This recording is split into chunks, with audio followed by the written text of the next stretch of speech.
හරි. එතකොට පුතේ අපි ව්‍යාපාර සංවිධාන ක්‍රම කියන පාඩමේදී හිටියේ අපි ඒකේ දැන් දෙවෙනි ටියුට් එක තමයි කතා කරගෙන ඉන්නේ. ව්‍යාපාර සංවිධාන ක්‍රම කියන පාඩමේ දෙවෙනි ටියුට් එක. දෙවෙනි ටියුට් එකේ අපි සමාගම් ක්‍රමය ගැන කතා කරන්න තියෙන දේවල් ටික කතා කරලා ඉවර කරා. දැන් මේ පාඩමනේ දිගම පාඩම කියලා මම කිව්වේ. මිනිස්සු ව්‍යාපාර කරන විවිධාකාර ක්‍රම ගැන තමයි මේ පාඩමේ කතා කරන්නේ. එතකොට මේට අදාළව කලින් ටියුට් එකේ අපි කතා කරා අර තනි පුද්ගල ව්‍යාපාර කියන ක්‍රමයයි හවුල් ව්‍යාපාර කියන ක්‍රමයයි. ඊළඟට දැන් අපි ගිය සතියේ ඉවර කරා සංස්ථාපිත සමාගමක් විදිහට කොහොමද ව්‍යාපාර කරන්නේ. ඒ කියන්නේ මේ සමාගම් කියන්නේ මොනවද? සමාගමක් විදිහට බිස්නස් එකක් කරනකොට මොකක්ද ඒ කරන ක්‍රමය? අර අනිත් ඒවත් එක්ක බැලුවහම මේකේ තියෙන වෙනස ඔය ටික කතා කරා. අපිට අද තියෙනවා එතකොට දැන් ඊළඟ ව්‍යාපාර සංවිධාන වර්ගය. අපි අහලා තියෙනවානේ සමූපකාර ක්‍රමය කියලා. දැන් සමූපකාර කියලා කියන්නේ මිනිස්සු ව්‍යාපාර කරන්න හොයාගෙන තියෙන තවත් එක ක්‍රමයක්. දැන් මම දන්නවා සමූපකාර කියපු ගමන් ඕගොල්ලෝ ටක් ගාලා ඔලුවට ගන්නවා මොකද්ද? අර ගම්වල තියෙන සමූපකාරය කියලා ගහපු නිකන් කඩයක්. එහෙම මෙහෙන් නිකන් පාළුවට ගිය කඩයක්. ඒක නෙමෙයි ඒ සමූපකාරවල එක පැත්තක් විතරයි. සමූපකාර කියන්නේ කඩ జాතියක් නෙමෙයි.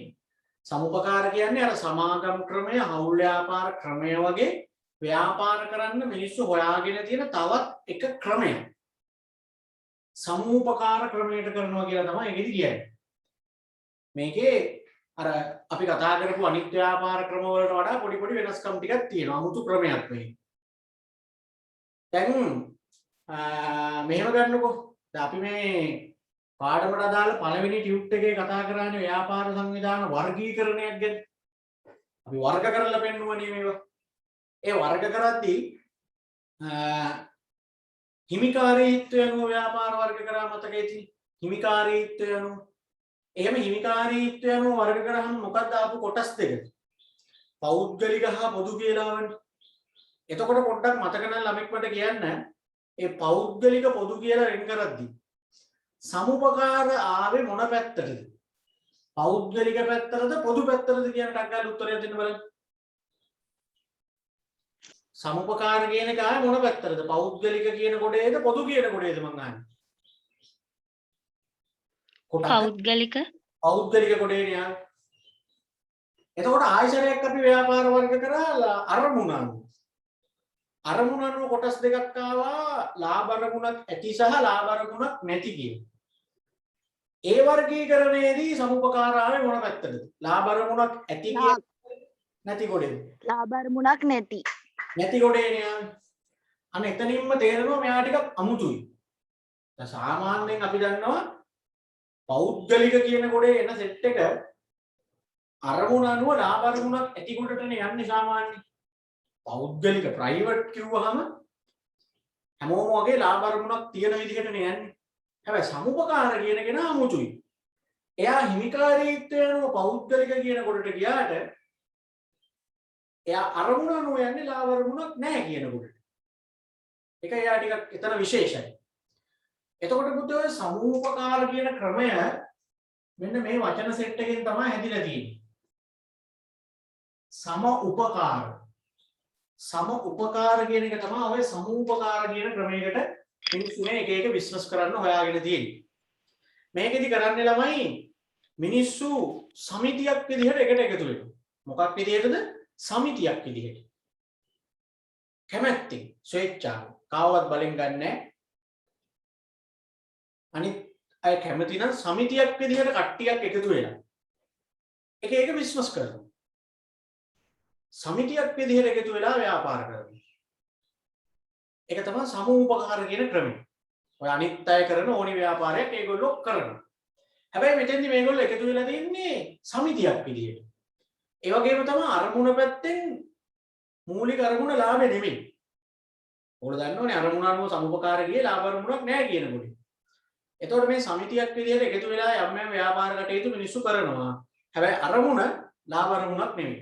ලාභ ලබන්නේ නැහැ කියලා අපි කියන්නේ මූලික අරමුණ ලාභය නෙමෙයි. එහෙමයි කියන්නේ. මූලික අරමුණ ලාභය නෙමෙයි. හරිද? එතකොට අනික ප්‍රජාතන්ත්‍රවාදීව තමයි කරගෙන යන්නේ. ප්‍රජාතන්ත්‍රවාදීව කරගෙන යනවා කියන්නේ දැන් ඉන්නවනේ සමිතියක් වුණාම සමාජිකයෝ ටික. ඒ හැම සමාජිකයෙක්ගේම බහුතර කැමැත්තට තමයි ගොඩක් තීන්දුව తీරන ගන්න. සමාජිකයෝ ඔක්කොමල්ලාගේ බහුතර කැමැත්තෙන් තමයි තීන්දුව తీරන ගන්න. ඉතින් ඒ විදිහට ලාභ අරමුණක් මූලික කරගන්න නැතුව මිනිස්සු ටිකක් එකතු වෙනවා සමිතියක් ආකාරයට. ඊට පස්සේ ඒක බිස්නස් කරනවා. ඔයගොල්ලෝ අහලා තියෙන ව්‍යාපාර කීපයක් මම කියන්නම්. කෝප් සිටි කියලා දැකලා තියෙනවනේ. කෝප් සිටි අන්න සමුපකාර ක්‍රමයට කරන බුක් සිටිය. කෝප් සිටි. ඒතර ඔයගොල්ලෝ දන්නවනේ සනස සමුපකාර ක්‍රමයට කරන බැංකුව. ඔයගොල්ලෝ දන්නවනේ කෝප් ඉන්ෂුරන්ස් කියලා තියෙන. සමුපකාර රක්ෂණය කියලා තියෙන. අන්න සමුපකාර කියන ක්‍රමයට කරන රක්ෂණ සමාගම. එතකොට තව සමුපකාර ක්‍රමයට කරන පෙට්‍රෝ සෙට් තියෙනවා. විශේෂඥ වෛද්‍යවරු channel කරන සේවාවන් තියෙනවා. මිනිස්සු යන්නේ සමුපකාර ක්‍රමයට ડોක්ටර් කෙනෙක් channel කරන්න යනවා වගේ. එතකොට ඔය එක එක ව්‍යාපාර දැන් ඉස්සර නම් ඔය එක එකකට දෙකකට වගේ සීමා වෙලා තිබ්බේ මේ සමුපකාර ක්‍රමය. දැන් ඉතින් හැම ව්‍යාපාර ශාස්ත්‍රයකම වගේ සමුපකාර කියන ක්‍රමය තියෙනවා. රක්ෂණ ශාස්ත්‍රයක් තියෙනවා. ඉන්ධන පෙරවුම් වල තියෙනවා. එතකොට රෙස්ටුරන්ට් හොටෙල් ඒවත් තියෙනවා. දැන් රත්නපුරේ පැත්තේ ළමයි දන්නවා රත්නපුරේ තියෙන්නේ පුතේ මේ පළාත් සභාව ඉස්සරහා කේතුමතී කියලා හොටෙල් එක. ඒ කේතුමතී කියන එක යන්නේ සමුපකාර ක්‍රමය. එනේකේ දැන් ව්‍යාපාරයට ගියහම අපිට තේරෙන්නේ නැහැ මේක සම්පකාරයක්ද සමාගමක්ද තනි පුද්ගලද හවුල්ද කියලා. මම කිව්වනේ එහෙම වෙනසක් හොයන්න බෑ කියලා. හැබැයි ඒවා කරගෙන යන්නේ සමුපකාර ක්‍රමය. අන්න බලන්න. එතකොට මේක ඇවිල්ලා ළමයි අර හරියටම කිව්වොත් මෙහෙමයි දැන් සමිතියක් විදියට මිනිස්සු එකතු වෙනවා කිව්වහම සමහර ළමයින්ට තේරෙන්නේ නැහැ. මොකද්ද මේ සමිතියක් විදියට එකතු වෙනවා කියන්නේ කියලා? ඔයගොල්ලන්ගේ ගම්වල තියෙන මරණාධාර සමිති දන්නවනේ. මරණාධාර සමිතියක කතන්දරේ කොහොමද වෙන්නේ? ගමේ ඉන්න මිනිස්සු ටික ඒකේ සමාජිකත්වය ගන්නවනේ ගමේ. සමාජිකයෝ කට්ටියක් එකතු වෙලා තමයි සමිතිය කරගෙන යන්නේ. සමාජිකයන්ගෙන් ගන්නවනේ මාසයකට ගාණක් සමාජික මුදල. සමාජික මුදලක් එහෙම එකතු කරලා ඒ සල්ලි වලින් මරණාධාර සමිතිය මොකද්ද කරන්නේ? ගමේ මලගයක් වුණාම ඒ සමිතියේ සමාජික වෙලා ඉන්න කෙනෙක්ගේ ගෙදර මලගයක් වුණාම සමිතියෙන් දෙනවනේ උදව් ටිකක් කරනවා. පුටු ටිකක් දෙනවා. හට් දෙක තුනක් තියෙනවා. උයන වළම් පිඟන් ඒව තියෙනවා. ලිප් ඊට අමතරව ඔය සුදු පොඩි ඒවා දාලා දෙනවා. සමහර විට මලගෙදර මිනිහට දවස් කෑම වේලක් දෙකක් දෙනවා. මේ සමිතියේ ශක්තිමත්භාවයේ හැටියට සමහර ගම්වල තියෙනවා මලගෙදර වුණාම මලගෙදරට සල්ලිත් දෙනවා අර සේරම දේවල් ටික දීලා. මේ ඔක්කොම කරන්නේ මොනවද? සමිතියේ සල්ලි වලින්. සමිතියේ සල්ලි කියන්නේ කාගේ සල්ලිද? හැමෝගෙම සල්ලි. දැන් ගමේ මරණාධාර සමිතියක් තියෙනකොට ඉතින් සාමාන්‍යයෙන් ගමේ හැමෝම වගේ ඒකට සමාජික වෙනවනේ. මොකද එතන බලන්න එතකොට වෙන්නේ මොකද්ද? හැමෝගෙම දායකත්වයෙන් සමිතියක් හදලා එකිනෙකාට උදව් කරගන්න. ඒකනේ කරන්නේ.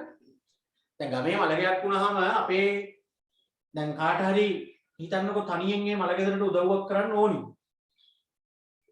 මලගෙදරකට කෑම වේලක් දෙනවා කියලා හිතන්නකො. සාමාන්‍ය මලගෙදරකට කෑම වේලක් දෙන්නත් වෙන ගාණක් යනවනේ. දැන් මලගෙවල් වල එන්නේ ඔක්කොම කන්න බලාගෙන එන්නේ. ඉතින් තුන් වේලම කන්න දෙන්නේ. ඉතින් තනි මිනිස්සෙට පුළුවන් ද මලගෙදර ඉවර වෙනකන් කෑම දෙන්න? ළමයි ඉතින් ඔය ලොකු සල්ලිකාරයෝ මණික්කාරයෝ එහෙම ඉන්නවනම් ඉතින් දෙනවා. එහෙම නැත්නම් මේ මලගේ වෙච්ච මිනිස්සුන්ට සල්ලි තියෙනවා නම් දෙයි.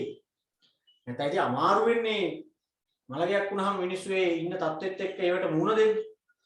දැන් ගමේ මරණාධාර සමිතිය ඒ වෙලාවේ ලොකු හයියක් වෙනවනේ දැන් මේ සමිතියේ සමාජික වෙලා හිටියෝ. මොකද ඒගොල්ලෝ ඇවිල්ලා පොඩි ටික දාලා දෙනවා, හට් ගෙනහල්ලා හයි කරලා දෙනවා, පුටු ටික ගේනවා.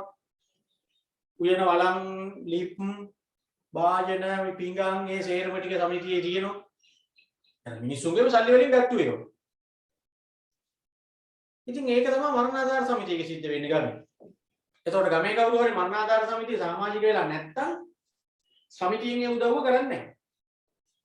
එතකොට හැමෝගෙම දායකත්වයෙන් සමිතියක් හදාගෙන එකිනෙකාට උදව් කරගන්න එකනේ එතන වෙන්නේ.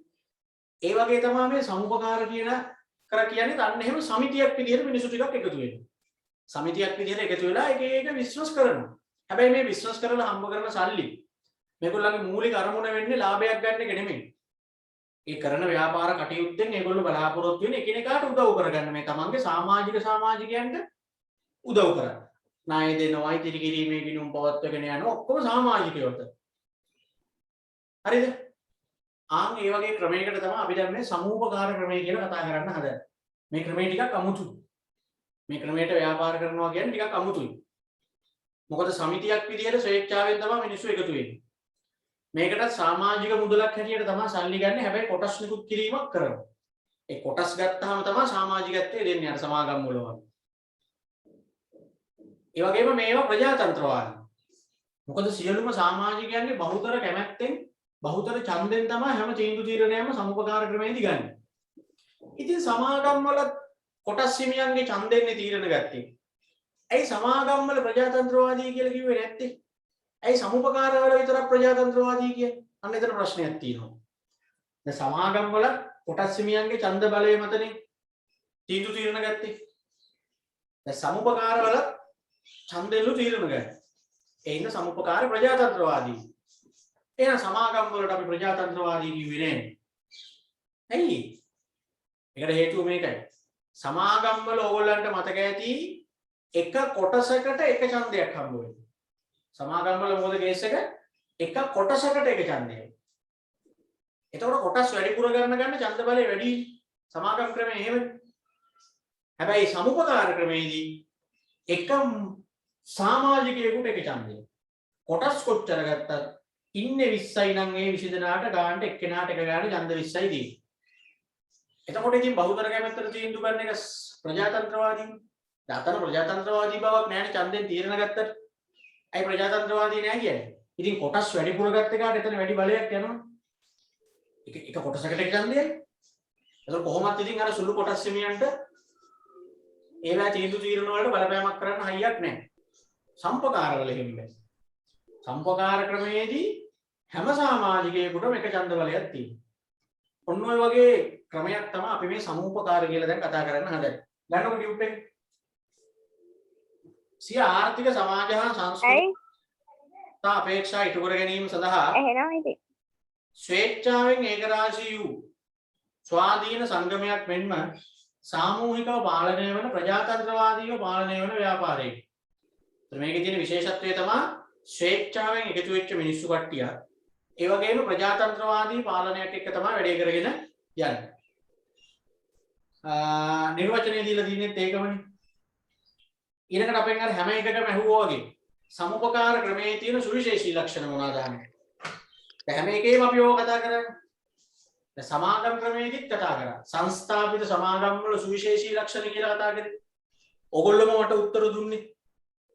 කොටස් ප්‍රාග්ධනයක් තියෙනවා, අධ්‍යක්ෂක මණ්ඩලයකින් කළමනාකරණය කරනවා, ලියාපදිංචි කරන එක අනිවාර්යයි, නෛතික පුද්ගලභාවයක් තියෙනවා, වගකීම සීමිතයි. ඒ වගේ සමාගම් වල තිබ්බ සුවිශේෂී ලක්ෂණ. ඒ වගේ දැන් අපෙන් අහනවා සමූපකාර ක්‍රමයේ තියෙන සුවිශේෂී ලක්ෂණ මොනවාද කියලා. දැන් කියපු දේවල් වලින්ම අපිට එකක් දෙකක් පොදුවට ආවා. මේගොල්ලන්ගේ තියෙන අමුතු දේවල්. විශේෂ ලක්ෂණ. එකක් කියන්න ප්‍රජාතන්ත්‍රවාදී පාලනයක් තිබීම. අනිත් එකකවත් අපි දැකපු නැති විශේෂ ලක්ෂණයක් නේද? ප්‍රජාතන්ත්‍රවාදී පාලනයක් තිබීම. ඒ කියන්නේ සියලු දෙනාගේ බහුතර ඡන්දයෙන් තමයි හැම තීන්දුව තීරණයක්ම ගන්න. ප්‍රජාතන්ත්‍රවාදී පාලනයක් තිබීම.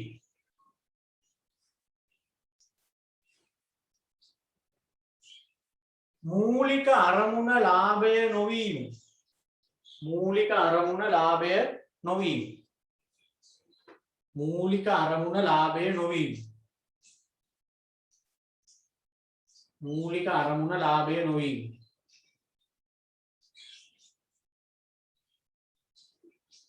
මූලික අරමුණ ලාභය නොවීම.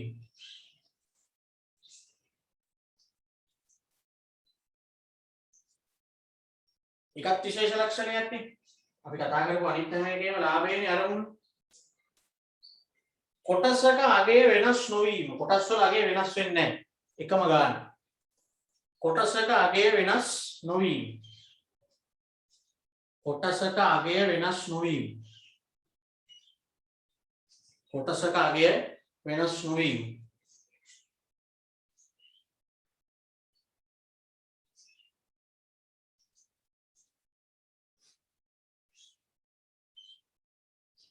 ඊළඟට සමාජිකයන් ගනුදෙනු කර ඇති වටිනාකමට අනුව සමාජිකයන් ගනුදෙනු කර ඇති වටිනාකමට අනුව සමාජිකයන් ගනුදෙනු කර ඇති වටිනාකමට අනුව අතිරික්තය බෙදා හැරීම අතිරික්තය බෙදා හැරීම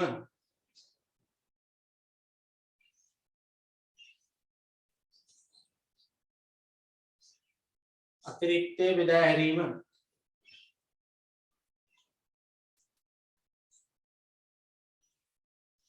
ගනුදෙනු කර ඇති වටිනාකමට අනුව අතිරික්තය බෙදා හැරීම ඒක පුතේ 아무තු සිද්ධියක්. ඒ කියන්නේ දැන් සාමාන්‍යයෙන් ඔයගොල්ලෝ දන්නවනේ දැන් තනි පුද්ගල ව්‍යාපාරවල ලාභයක් හම්බුනහම ඒක අයිතිකාරය තනියෙන් ගන්න. හවුල් ව්‍යාපාරවල හවුල්කරුවෝ අතර කිවිසුමේ තියෙන විදියට හරි ආඥාපනත තියෙන විදියට හරි බෙදා ගන්න පුළුවන්. සමාගම් වල ලාභ බෙදනකොට කොහොමද බෙදුවේ? ගත්ත කොටස් ගන්න බලලා දෙන්නේ. ගත්ත කොටස් ගන්න හැටියට ලාභාංශ හම්බ වෙනවා. සමුපකාරවල ලාභ බෙදනකොට අමුතු ක්‍රමයක් තියෙනවා. ලාභය කියලා කියන්නේ නැහැ. මොකද මේගොල්ලන්ගේ මූලික අරමුණ ලාභෙ නෙමෙයිනේ. ඒ හින්දා අපි ඒකට කියන්නේ අතිරික්තය කියලා. සමුපකාරවල එහෙම ලාභ එනවා. ඒකට ලාභය කියලා කියන්නේ. ඒකට කියන්නේ අතිරික්තය කියලා. දැන් ඔයගොල්ලන්ට account වල පාඩමක් තියෙනවා ලාභ නොලබන ව්‍යාපාරවල ගිණුම් කියලා. අනිත් ඒවා ගිණුම් හදනකොට ඔයගොල්ලෝ සුද්ධ ලාභය දල ලාභය කියලා නිකන් ලාභ නොලබන සංවිධානවල ගිණුම් හදනකොට accounting වල අතිරික්තය හරි හිගේ කියලා හරි තමයි ගන්න. අර ලාභය අලාභය කියන එක අතිරික්තය එහෙම නැත්නම් හිගය. එහෙම තමයි ඒගොල්ලෝ ගන්න. ඒක බෙදනවනේ දැන් සමාජිකයෝ අතර බෙදා ගන්න එපා. දැන් මේ අතිරික්තයක් ආවොත්, يعني ලාභයක් ආවොත් කියන එක තමයි ඉතින්. ඉන්න සමාජිකයෝ අතර බෙදන්න එපා. බෙදනකොට මොනවා බලලාද බෙදන්නේ? දැන් සමාගම් වල නම් ලාභ බෙදන්නේ ගත්ත කොටස් ගන්න බලන්න. හවුල් ව්‍යාපාරේ නම් ලාභ බෙදන්නේ කතා වෙච්ච විදියට. තනි පුද්ගලයෙක්ගේ නම් ලාභ කොහොමවත් තනියෙන් ගන්න. සමුපකාරවල ලාභ බෙදන්නේ ළමයි ගත්ත කොටස් ගන්න බලලා නෙමෙයි. ඒගොල්ලෝ බලනවා දැන් සමාජිකයෝ ඉන්නවා නම් 20ක්. ඒ 20 දෙනා සමිතියත් එක්ක කොයිතරම් ගනුදෙනු කරලා තියෙනවද කියලා. සම්පකාර සමිතියත් එක්ක කොයිතරම් ගනුදෙනු කරලා තියෙනවද? වැඩිපුරම ගනුදෙනු කරලා තියෙන කෙනාට තමයි වැඩිම කොටස හම්බ වෙන්නේ. ගත්ත කොටස් ගන්න දිහා බලන්නේ. දැන් හිතන්න අපි කට්ටියක් එකතු වෙලා දැම්ම කෝප් සිටියක්. කට්ටියත් එක්ක කෝප් සිටියක් දාලා දැන් මමත් ඒකේ සමාජිකයෙක් කියලා හිතන්නකෝ. මම ඒ වුණාට ජීවිතේට කෝප් සිටියෙන් බඩු වරන්න. මං අරන් තියන්නේ කාගිල්සකින් හරි කීල්සකින් හරි පොලෙන් හරි කොහෙන් හරි. ඉතින් එතකොට තේරුමක් නැහැනේ කට්ටියත් එක්ක දාපු කෝප් සිටියෙන් අඩුතරමේ ඉන්න සමාජිකයොත් බඩු වරන්න. එතකොට අර ඒක සාමූහිකත්වයට තියෙන නිකන් හරි නෑනේ ඒක ගැලපෙන්නේ නෑ. ඒ හින්දා හැම සමාජිකයෙක්ම සමිතියත් එක්ක ගනුදෙනු කරන්න කියලා තියෙනවා. මොකද සමාජිකයෝ ටික ගනුදෙනු කරනකොට හරි සමිතිය සක්‍රීයව ඉස්සරහට යනවනේ එතකොට. ඒ නිසා අතිරික්තය බෙදනකොට බෙදන්නේ ගණදෙනු කරලා තියෙන ප්‍රමාණය බලලා. සමිතියත් එක්ක වැඩිපුරම ගණදෙනු කරලා තියෙන කෙනාට තමයි වැඩිපුරම අතිරික්තයෙන් කොටසක් හම්බ වෙන්නේ. අඩුවෙන්ම ගණදෙනු කරලා තියෙන කෙනාට අඩුවෙන් තමයි හම්බ වෙන්නේ. එයා වැඩිම කොටස් ගත්තා කියලා කරන්න දෙයක් නැහැ. හරි. අර හැම සමාජිකයෙක්ම සමිතියත් එක්ක තියාගන්න තමයි එහෙම කරන්නේ. මොකද එකිනෙකාට උපකාර කරගන්න එකනේ මේකේ මූලික අරමුණ. ඉතින් එකිනෙකාට උපකාර කරගන්න නම් එකිනෙකා එකට ඉන්න බෑ. දැන් ගමේ මරණාධාර සමිතියේ මිනිස්සු හරියට මේ සමිතියේ සමාජික මුදල ගෙවුවේ නැත්තම් සමිතියේ රැස්වීමක් තියෙනකොට ඒවට යන්නේ නැත්තම් ආන නිලධාරි මණ්ඩල පත් කරලා අලුත් අදහස් ගෙනල්ලා මේ සමිතිය හරියට කරන්නේ නැත්තම් ගමේ මරණාධාර සමිතිය ප්‍රාණවත්ව කරගෙන යන්න බෑ. සල්ලි නැහැ. ඉතින් එහෙම සමිතිය දිය වෙලා යනවා. අර ගමේ හැමෝම මේ සමිතියත් එක්ක එකට හිටියොත් තමයි ශක්තිමත් සමිතියක් හැදෙන්නේ. එතකොට තමයි ගමේ මලගයක් වුණාම ගොඩක් උදව් කරන්න පුළුවන්. සමහර ගම්වල නිකන් තියෙන නමට මරණාධාර සමිතිය. කිසි නෑ ගැම්මක් නෑ. සමහර ගම්වල එහෙම නෑ. සල්ලිත් දෙනවා, හට් තියෙනවා හතරක් විතර. එකපාර මලගෙවල් තුනක් වුණත් ගමේ දෙන්න බඩු තියෙනවා සමිතිය. ඒ ඉතින් ගමේ මිනිස්සු හැමෝම සමිතියට හොඳට දායක වෙලා තියෙන එකයි. හරියට මිනිස්සු දායකුන් නැත්තම් සමිතිය හරියට කරන් යන්න බෑ. ඒ වගේ තමයි කට්ටියත් එක කරන වැඩ. හැමෝම එකට ඉන්න ඕන. එකිනෙකාට උදව් කරගන්න. ඒ නිසා තමයි සමුපකාරවල ඒ ක්‍රමයට ලාභ බෙදන්නේ. ඒතකොට සමාජිකයෝ දන්නවනේ මේ සමිතියේ අතිරික්තය බැලුවාම ඒ අතිරික්තය බෙදනකොට පාඩු වෙනවා කියලා සමිතියත් එක්ක ගනුදෙනු කරේ නැත්තම්. එතකොට හැම සමාජිකයෙක්ම සමිතියත් එක්ක රැඳෙනවා. ඒ හින්දා තමයි එහෙම ක්‍රමයක් නිර්දේශ කරලා තියෙන්නේ.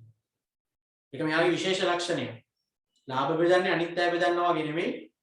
සමාජිකයෝ කොයිතරම් අදාළ සමිතියත් එක්ක ගනුදෙනු කරලා තියෙනවද කියලා බලන්න. හරිද?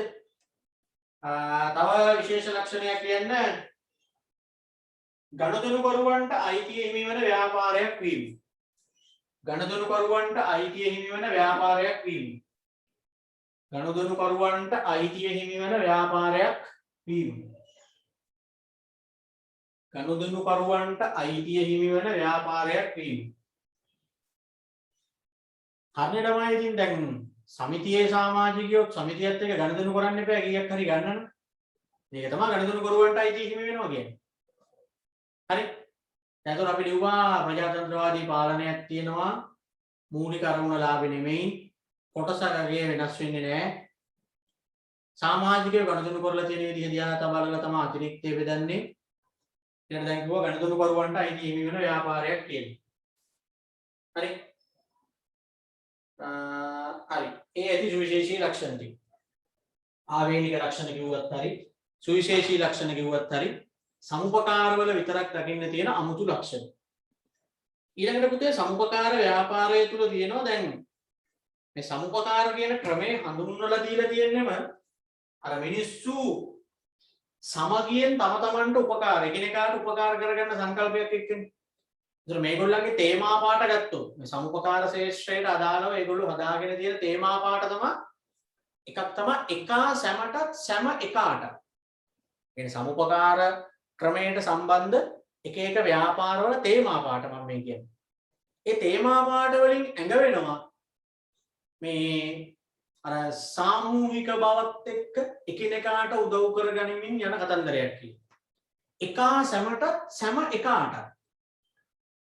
මොන එක තේමා පාඩය. එකා සැමටත් සැම එකාට. මේක නිකන් කියවෙන්නේ නිකන් මොන වගේ අර්ථයක්ද කියලා නිකන් හිතන්න. ඊළඟට තව තේමා පාඩයක් තමයි සහයෝගීතාවය හා සමානාත්මතාවය. මොකද සහයෝගීතාවය හා සමානාත්මතාවය කියන්නේ. ඒකෙත් වචන දෙකේ තියෙනවනේ නිකන් අර සාමූහික බව කියන එක. ආත්මාදාරය හා අන්‍යෝන්‍ය ආදරය. ආත්මාදාරය හා අන්‍යෝන්‍ය ආදරය. එකිනෙකාට ආධාර කරන්න, එකිනෙකාට ආදරය කරන්න. අර මේ තේමා පාඩ වලින් හැඟවෙන්නේ මේ එකිනෙකාට උපකාර කර ගැනීම. ඒ කියන්නේ සම උපකාර කියලා හැදිලා තියෙනවා. ඉතින් ඒක නිසා මේ වගේ ව්‍යාපාර ක්‍රමයක මේ සමුපකාර ක්‍රමයට ව්‍යාපාර කරනකොට අනිත් ව්‍යාපාර වගේ නෙවෙයි. මේගොල්ලෝ අගනාකම් සාර ධර්ම ටිකකුත් එක්ක තමයි ඉස්සරහට යන්න හදන්නේ. නිකාම් අර ව්‍යාපාරයක් කරනවා ලාභ ගන්නවා ඒ වගේ ලාභ පස්සේ දුවන කතන්දරයක් නෙවෙයි. ඒගොල්ලෝ හදාගෙන තියෙනවා ආචාර ධර්ම ටික, සාර ධර්ම ටික. ඒවත් රැකගෙන තමයි යන්න බලන්නේ. සම්පකාර ව්‍යාපාරයේ අගනාකම් කියලා තියෙන්නේ ගන්නවන්නේ එතෙන්ට. අගනාකම් කියලා තියෙන්නේ. කියන අගනාකම් වල ස්වයං උපකාරය. එක අගනාකමක් තමයි ස්වයං උපකාරය. ඒ කියන්නේ මේ ව්‍යාපාරය තුළ හැම වෙලේම ස්වයං උපකාරය තියාගන්න. තව කෙනෙක්ට කරදරයක් වුණාම ඒක තමන්ම හිතලා උදව් කරන්න. ඒක තමයි ස්වයං උපකාරය. ස්වයං වගකීම. තමන්ට වගකීමක් ඇතුව හදවතට එකඟව අනිත් අයට උදව් කරන්න. ස්වයං වගකීම. ස්වයං වගකීම. මේ කියන්නේ අගනාකම්, ස්වයං උපකාරය, ස්වයං වගකීම. තව දෙකක් තියෙනවා ඉස්සරහින් ලියන්න ඉඩ තියෙනවනේ. ප්‍රජාතන්ත්‍රවාදී බව. ප්‍රජාතන්ත්‍රවාදී බව. ප්‍රජාතන්ත්‍රවාදී බව. එතන සමානාත්මතාවය. සමානාත්මතාවය. සමානාත්මතාවය. ප්‍රජාතන්ත්‍රවාදී බව සමානාත්මතාවය.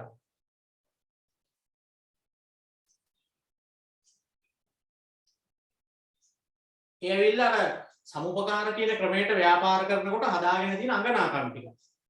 ඊළඟට සාර ධර්ම ටිකකුත් තියෙනවා. සාර ධර්ම කොටේ ලියන්න විවෘත බව. විවෘත බව රහස් නැහැ. ඕපන්. විවෘත බව. අවංක බව. අවංක බව. يعني සම්පකාර ක්‍රමයේදී මේ දේවල් තියාගන්න ඕනි කියලා තමයි ඒගොල්ලෝ හිතන්නේ. විවෘත බව, අවංක බව, සමාජ වගකීම. සමාජ වගකීම. සමාජ වගකීම.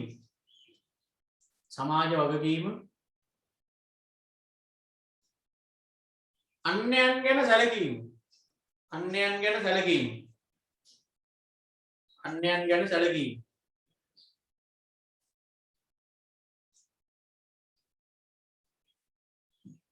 හරි. ඒවත් නිකමට වගේ මතක තියාගන්නකො. සමුපකාර ක්‍රමයේදී ඒගොල්ලෝ හදාගෙන තියෙන අගනාකම් හා සාරධර්ම. ඊළඟට ඔන්න දැන් කටපාඩම් කරගන්න ඕනි කතන්දරයක් තියෙනවා, තියරි කතන්දරයක්. සමුපකාර කියන ක්‍රමයේදී මේ සමුපකාර ක්‍රමයේ පුතේ මුලින්ම හොයාගත්තේ එංගලන්තේ. හරි. එංගලන්තේ මැන්චෙස්ටර් කියන ප්‍රාන්තයේදී තිබ්බ සමුළුව. මේ සම්පකාර කියන ක්‍රමයේ ආරම්භය. ඒ සමුළුවේදී ඒගොල්ලෝ හැදුවා ප්‍රතිපත්ති 7ක්. සමුපකාර ක්‍රමයට ව්‍යාපාර කරනවා නම් මේ ප්‍රතිපත්ති 7 අනුව යන්න කියන. ප්‍රතිපත්ති කීයක් හැදුවද? 7ක්. ඒවට මැන්චෙස්ටර් ප්‍රතිපත්ති කියලා කියනවා. මොකද අර මැන්චෙස්ටර් කියන සමුළුවේදී තමයි මේ ප්‍රතිපත්ති 7 ගෙන ආවයන්නේ ඒකයි. ඒ සමුළුවේ නම මැන්චෙස්ටර්. ඒකෙදි ගෙන ආපු ප්‍රතිපත්ති 7 හින්දා මැන්චෙස්ටර් ප්‍රතිපත්ති කියලා කියනවා. කොහොම හරි ඔයගොල්ලෝ අනිවාර්යයෙන්ම ප්‍රතිපත්ති 7ම පාඩම් කරගන්න වෙනවා. විස්තරාත්මකව ඕනේ ප්‍රතිපත්ති 4ක් ලියන්න කියලා වගේ ආවොත් ලියන්න එපා. අනිත් එක ඕවා වෙන වෙන ඒවත් එක කවලම් කරලා දෙනවා. කවලම් කරලා දීලා ඉහත සඳහන් 10 අතරින් සමුපකාර ව්‍යාපාරයේ ප්‍රතිපත්ති ලෙස හැඳින්විය හැක්කේ කියලා අහනවා. ඒ නිසා අනිවාර්යෙන් මේ 7 අටපාඩම් කරලාම මතක තියාගන්න වෙනවා. හිතලා ලියන්න බෑ. මොකද මැන්චෙස්ටර් සමුළුවේදී ඇති වෙච්ච ප්‍රතිපත්ති අපිට හිතලා ලියන්න බෑ. අපි එකින් එක ගමුකෝ. එකක් තමයි විවෘත හා ස්වේච්ඡා සමාජිකත්වය කියලා එකක් තියෙනවා. මොකද්ද?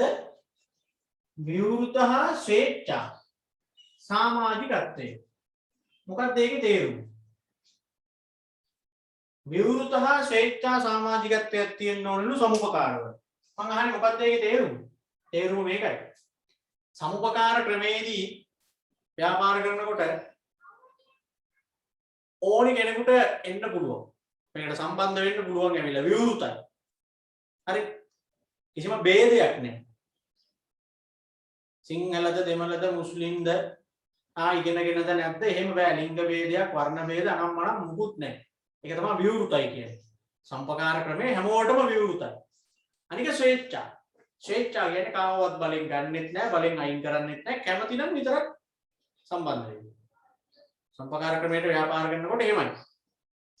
ස්වේච්ඡාවෙන් ඕනි කෙනෙකුට ඇවිල්ලා සම්බන්ධ වෙලා මේ ව්‍යාපාරයට සම්බන්ධ වෙන්න පුළුවන්. ඒක තමයි ඒගොල්ලන්ගේ එක ප්‍රතිපත්තිය. විවෘත හා ස්වේච්ඡා සමාජිකත්වය. තව ප්‍රතිපත්තියක් තමයි ප්‍රජාතන්ත්‍රවාදී පාලනය. ප්‍රජාතන්ත්‍රවාදී පාලනය. ඒකයි මම අර කලිනුත් පැහැදිලි කරේ ඔයගොල්ලන්ට. මේ සමුපකාර ක්‍රමයේදී තීන්දුව తీරන ගන්නකොට සියලුම සමාජිකයන්ගෙන් ඡන්ද විමසලා බහුතර කැමැත්තට තමයි තීන්දුව తీරන ගන්න. ඒක තමයි අපි ඒකට කියන්නේ ප්‍රජාතන්ත්‍රවාදී කියන්නේ. ඒකට හේතුවත් මම ඔයගොල්ලන්ට කිව්වනේ. හැම සමාජිකයෙකුටම එක ඡන්දයයි තියෙන්නේ. සමාගම් වල වගේ එක කොටසකට එක ඡන්දයක් නැහැ. සමාජිකයට එක ඡන්දයක් නෙදී. ඉතින් ඒ හින්දා ප්‍රජාතන්ත්‍රවාදී. අනික විවෘත හා ස්වේච්ඡා සමාජිකත්වයේ ප්‍රජාතන්ත්‍රවාදී පාලනය සමාජික ආර්ථික සහභාගීත්වයේ තියෙනවා. සමාජික ආර්ථික සහභාගීත්වය. මේ මොකක්ද ඒක තාම? ඒ කියන්නේ ළමයි මේකයි. දැන් සම්පකාර කියන ක්‍රමේදී සමිතියක් විදිහටනේ මං කිව්වේ මිනිස්සු ටික එකතු වෙනවා කියලා. එතෙන්දී හැම සමාජිකයෙක්ම ඒ සමිතියට මූල්‍ය වශයෙන් දායක වෙලා තියෙනවා. මූල්‍යමය වශයෙන් දායක වෙලා තියෙනවා.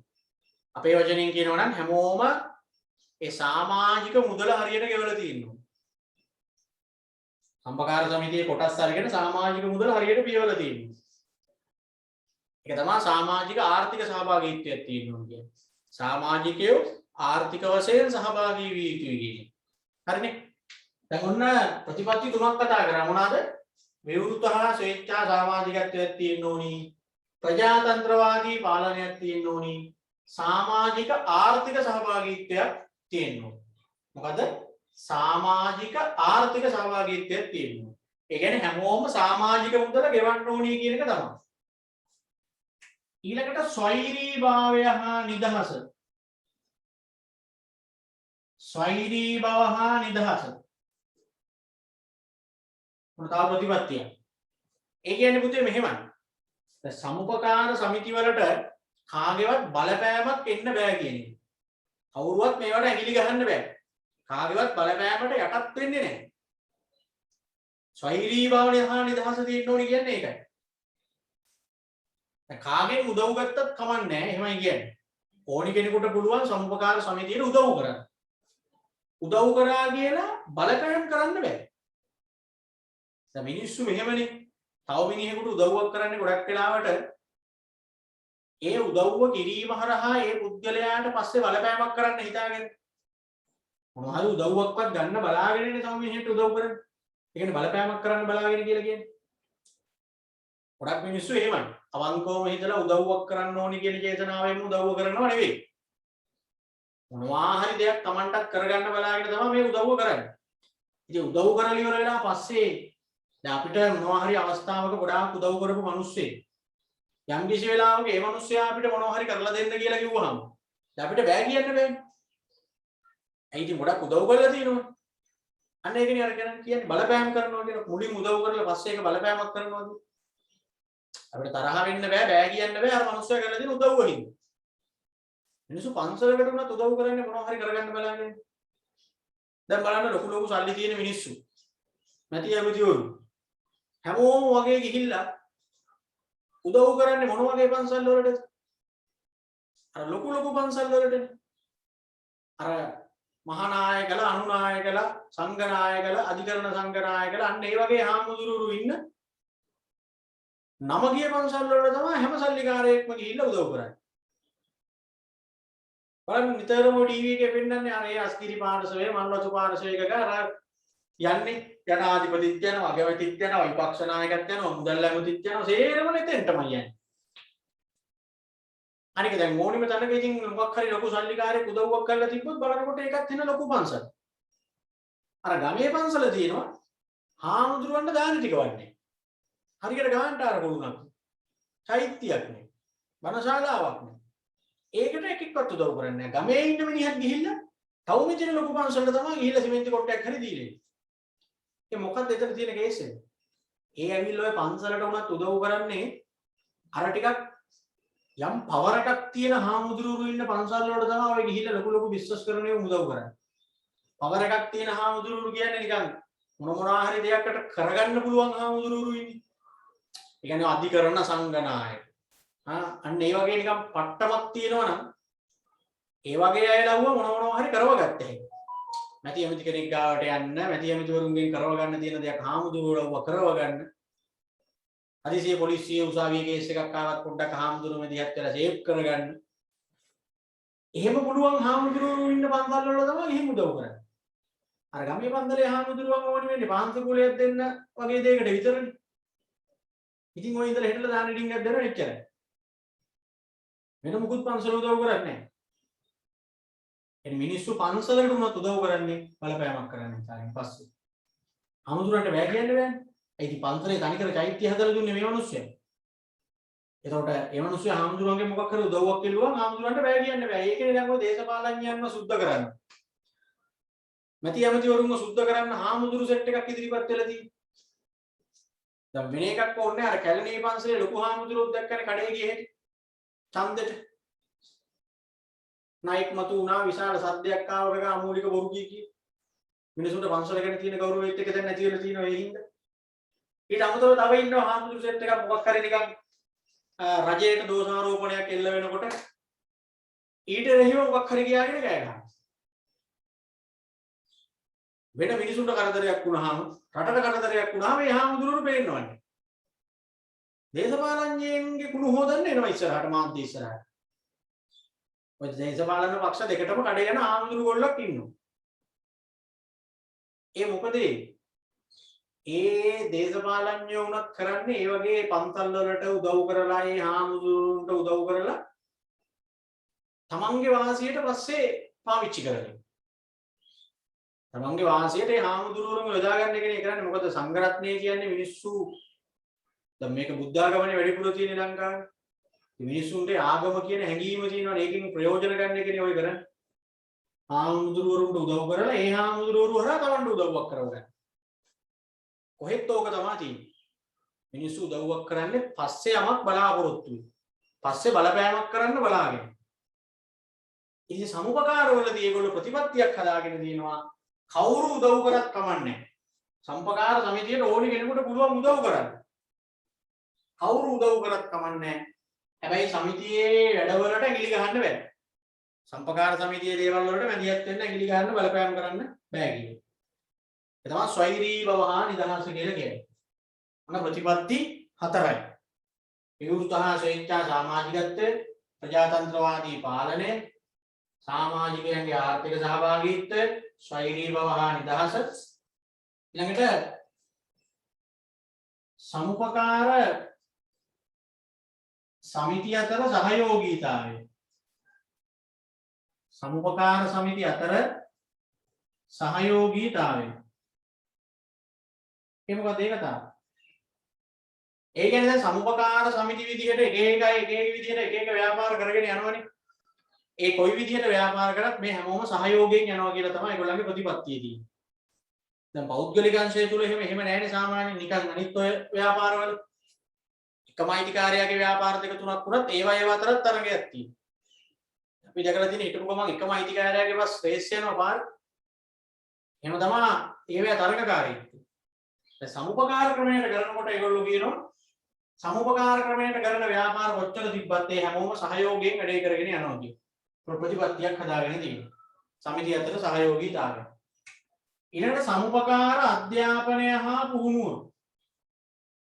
සමුපකාර අධ්‍යාපනය හා පුහුණුව. ඒ කියන්නේ සමුපකාර ක්‍රමයට සමුපකාර සමිතියකට සමාජිකත්වය දෙනකොට ඒ සමුපකාර ගැන මූලික දැනුමක් අධ්‍යාපනයක් තියන අයටලු දෙන්න. එහෙම නැති අය වුණත් ඒ දැනුම අධ්‍යාපනය ඉස්සෙල්ලා දෙනවා. ඊට පස්සේ තමයි සමාජිකත්වය දෙන්නේ. දැන් සමාගම් වල එහෙම කේස් එකක් නැහැ නේ පුතේ. සල්ලි තියෙනවා නම් ඕනේකෙකුට කොටස් අරගෙන සමාගමත් එක්ක සම්බන්ධ වෙන්න පුළුවන්. සමුපකාර ක්‍රමයේදී ඒගොල්ලන්ගේ ප්‍රතිපත්තියක් තමයි එහෙම ආවට ගියාට සමාජිකත්වය දෙන්නේ නැහැ. හැම සමාජිකයෙක්ටම සමුපකාර ක්‍රමය ගැන අවබෝධයක් තියෙනවා.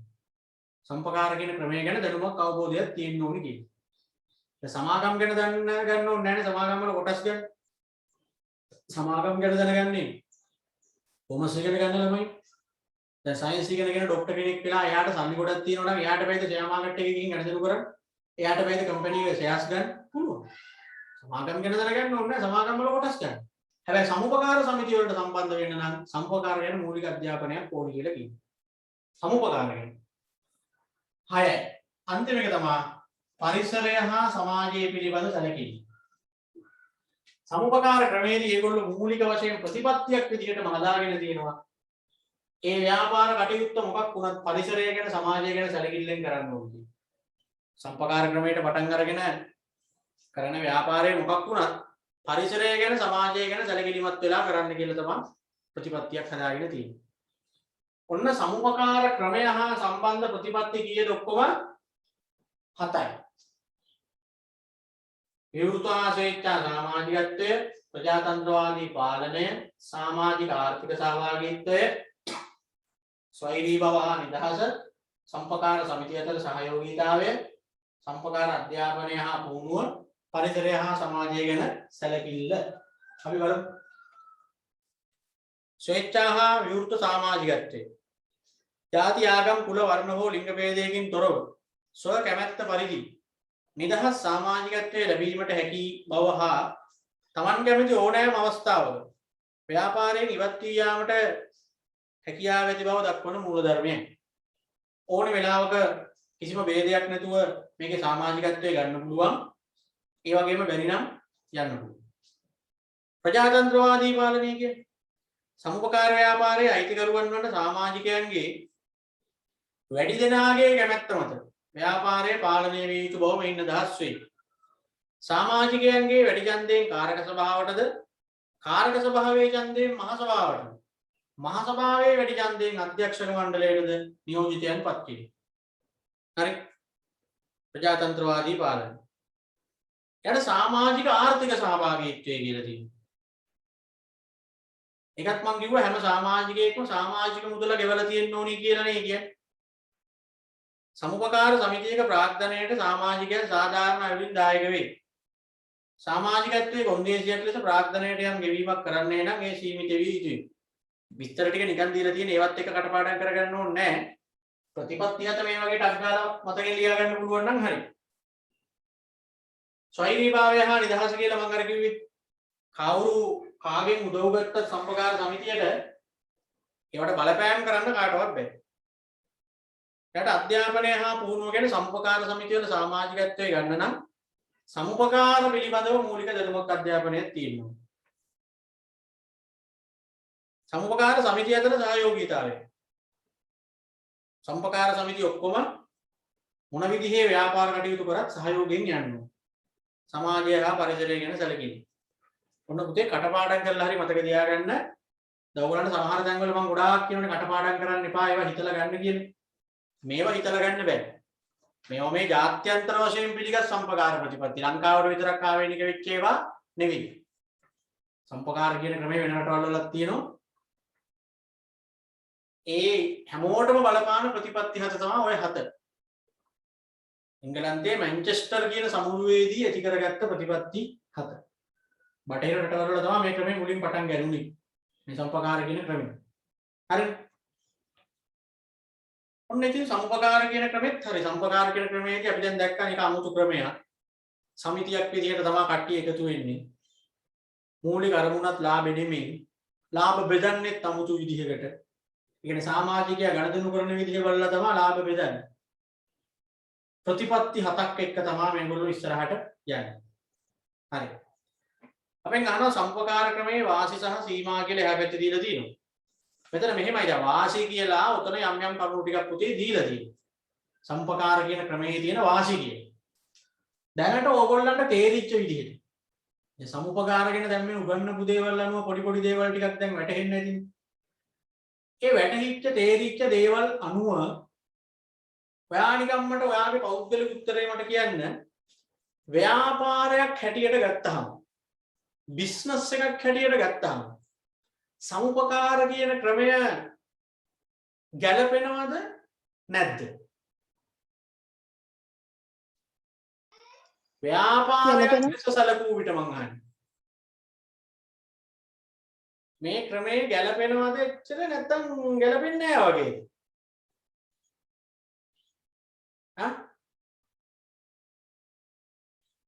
ඔව්වරි කියන්නේ මට ඔයාගේ නිකන් පෞද්ගලිකව ඔයාට හිතෙන දේ කියන්නේ. අපි දැන් මෙතෙක් කතා කරපු සංවිධාන වර්ග ටික තියෙනවනේ. තනි පුද්ගල ගැන කතා කරා, අවුල් ව්‍යාපාර ගැන කතා කරා, සංස්ථාපිත සමාගම් ගැන කතා කරා. මෙව්වත් එක්ක බැලුවහම මේ සමුපකාර කියන ක්‍රමය ව්‍යාපාරයක් වශයෙන් ගැලපෙනවද නැද්ද? ගැලපෙන්නේ නැහැ. ගැලපෙන්නේ නැති තමයි බර. මේක හොඳයි ඉතින් මේක සමාජිකයන්ට හොඳයි. එකිනෙකාට උපකාර කරගන්න එකනේ කරන්නේ. රටටත් හොඳයි. හැබැයි ව්‍යාපාරයක් ලෙස සැලකුව විට අනිකුත් පෞද්ගලික අංශයේ ව්‍යාපාරات එක්ක සැසඳුව විට මේක ඉච්චර ගැලපෙන්නේ නැහැ. ගැලපෙන්නේ නැති පැත්තට තමයි වැඩි. ඒක තමයි ප්‍රායෝගික කතන්දර. ඒ වුණාට පොතේ හැටියට ඉතින් වාසි කියලා ටිකකුයි සීමා කියලා ටිකකුයි දීලා තියෙනවා. හැබැයි මේ වාසි කියලා දීලා තියෙන ඒවා අනිත් ඒවත් එක්ක බැලුවහම කියන්න තරම් වාසි නෙමෙයි. බලන්න ඔය සම්පකාර සමිතියක් ආරම්භීම පහසු වීම 10 දෙනෙක් එකතු වී පහසුවෙන් හා අඩු මුදලකින් ආරම්භිය හැකියි. අනිත් ඒවත් එක්ක බැලුවහම මේක කියන්න තරම් වාසියක්ද මෙතන? නෑනේ. ඉතින් ඊට වඩා ලේසිනේ අවුල් ව්‍යාපාර තනි පුද්ගල ව්‍යාපාර පටන් ගන්න එක. ප්‍රජාතන්ත්‍රවාදී පාලනයක් තියෙනවලු. එහෙම තියෙන්න ඕනි කියලා එකක් නෑනේ. බිස්නස් එකක් හැටියට ගත්තාම ඉතින් ප්‍රජාතන්ත්‍රවාදී පාලනයක් තියෙන්න ඕනි කියලා කවුරුත් කියන්නේ නෑ. ඒ හින්දා ඒකත් කියන්න තරම් වාසියක් නෙවෙයි. අත්‍යවශ්‍ය භාණ්ඩ සාධාරණ මිලට සැපයීම. ඒක හොඳයි මහ ජනතාවට. ව්‍යාපාරයක් හැටියට ගත්තාම එහෙම එකක් කියලා නෑ නේද? විවිධ ශේෂ්ත්‍රවල ව්‍යාපාර කටයුතු කළ හැකි වීම. අනිත් ඒවත් පුළුවන්. අන්‍යෝන්‍ය සහයෝගයෙන් කටයුතු කිරීම. ඒකත් ඉතින් එහෙම අනිවාර්යයි කියලා දෙයක් නැහැ. කොහොම හරි ඉතින් බිස්නස් එක කරනවනේ. සමිතිය උපයන අතිරික්ත සමාජිකයන් සතු කිරීම හේවත් අනුග්‍රාහක ප්‍රතිගෙවීම. අර මං කිව්වේ ගණදෙනු කරන විදිහ දිහා බලලා අතිරික්තය බෙදනවා කියන්නේ. ඒ ගණදෙනු කරන දිහා බලලා අතිරික්තය බෙදනවට තමයි අපි කෙටියෙන් කියන්නේ අනුග්‍රාහක ප්‍රතිගෙවීම කියලා.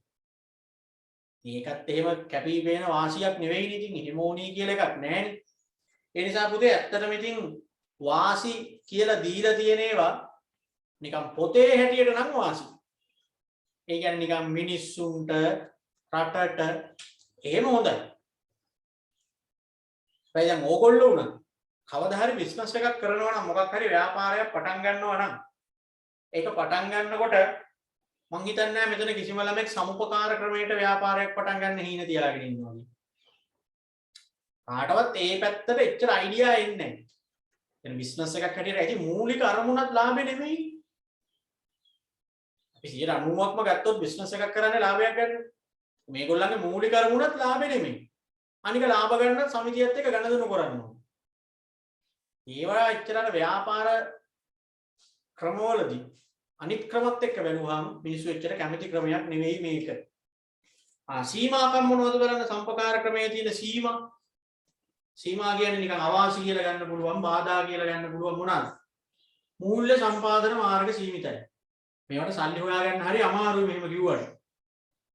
ඒ කියන්නේ පුතේ දැන් ඕගොල්ලන්ට සල්ලි තියෙනවා නම් ආයෝජනයක් කරන්න තරම් මට සල්ලි තියෙනවා නම් ලොකු ආයෝජනයක් කරන්න මම බලන්නේ සමාගමක ෂෙයාර්ස් ටිකක් කොටස් ටිකක් ගන්න මිසක් සමුපකාරයක සමාජිකත්වයක් ගන්න මම try කරන්නේ නැහැ. මට සල්ලි තියෙනවා නම් මම අනිවාර්යෙන් මොකක් හරි හොඳ කම්පැනි එකක ෂෙයාර්ස් ටිකක් ගන්නවා කොටස් ටිකක් ගන්න. නැත්නම් කොටස් ගන්න ලාභ හම්බ වෙනවා. මේවැ සමාජිකත්වය අරගෙන අන්තිමට ගණදිනු කරන්නත් ඕනේ ඒවත් එක්ක. රැස්සින් වලට යන්න අන්න ඒක නෙවෙයි. ඒ හින්දා කිව්වා වගේ නෙවෙයි. සල්ලි හොයාගන්න හරි අමාරුයි මේවට. මිනිස්සු ගන්න නැහැ කොටස්. සමුපකාර ප්‍රතිපත්ති මතම පිහිටා කටයුතු කිරීමට සිදුවීම. සමුපකාර වල තියෙන තව බාධාවක් සීමාවක් තමයි මෙන්න මේ ප්‍රතිපත්ති හත අනුව මේ බෑලන්. අන්න ඒකනේ වැඩි. මේ ප්‍රතිපත්ති කඩ කරන්න බෑ. ප්‍රතිපත්ති අනුව යන්න වෙනවා. අවස්ථානුකූලව තීරණ ගන්න බෑ. ඒක අවාසියක්. සීමිත කාලයක් පමණක් විවෘතව දෙවීම. අනික මේ සමුපකාර ක්‍රමයේත් එක්ක යන ව්‍යාපාර ගොඩාක් ඒවා වැඩි වෙලා ඇරලා තියන්නේ. ඒ කියන්නේ දැන් කාගිල්ස් එක කීල්ස් එක ඔය අනිත් ෆුඩ් සිටි රෑ මං හිතන්නේ 10 වෙනකන්ද කොහෙද ඇරලානේ. කෝප් සිටි ඇරලා තියන්නේ නේ ඉච්චර වෙලා. අන්න ඒකනේ වැඩි. ඒක මේකේ තියෙන බාධාවක්. අවාසියක්. රාජ්‍යංශයේ මැදිහත් වීම සිදුවීම. කොහොමද දේශපාලඥයන් ඇගිලි ගැසීම් මේවට එහෙම ගන්නෙ නැහැ කියලා මේ ස්වෛරී බවහා නිදහස කියලා කිව්වට ලංකාවේ නම් ඉතින් දේශපාලන මැදිහත් වීම රාජ්‍යංශයේ බලපෑම මේවට තියෙනවා. දැන් ඔය සතොසේ සුදුලූණු වංචාවක් ගැන පහුගිය දවස්වල ආවා සීනි වංචාවක් ගැන ඔයිට කලින් ආවා. මේ හැම එකකටම මැතිවරු සම්බන්ධයි. ලංකාවේ ඉතින් මහ බැංකුවටත් කෙලියකේ සතොස කියන්නේ මොකද්ද? දේශපාලඥයෝ.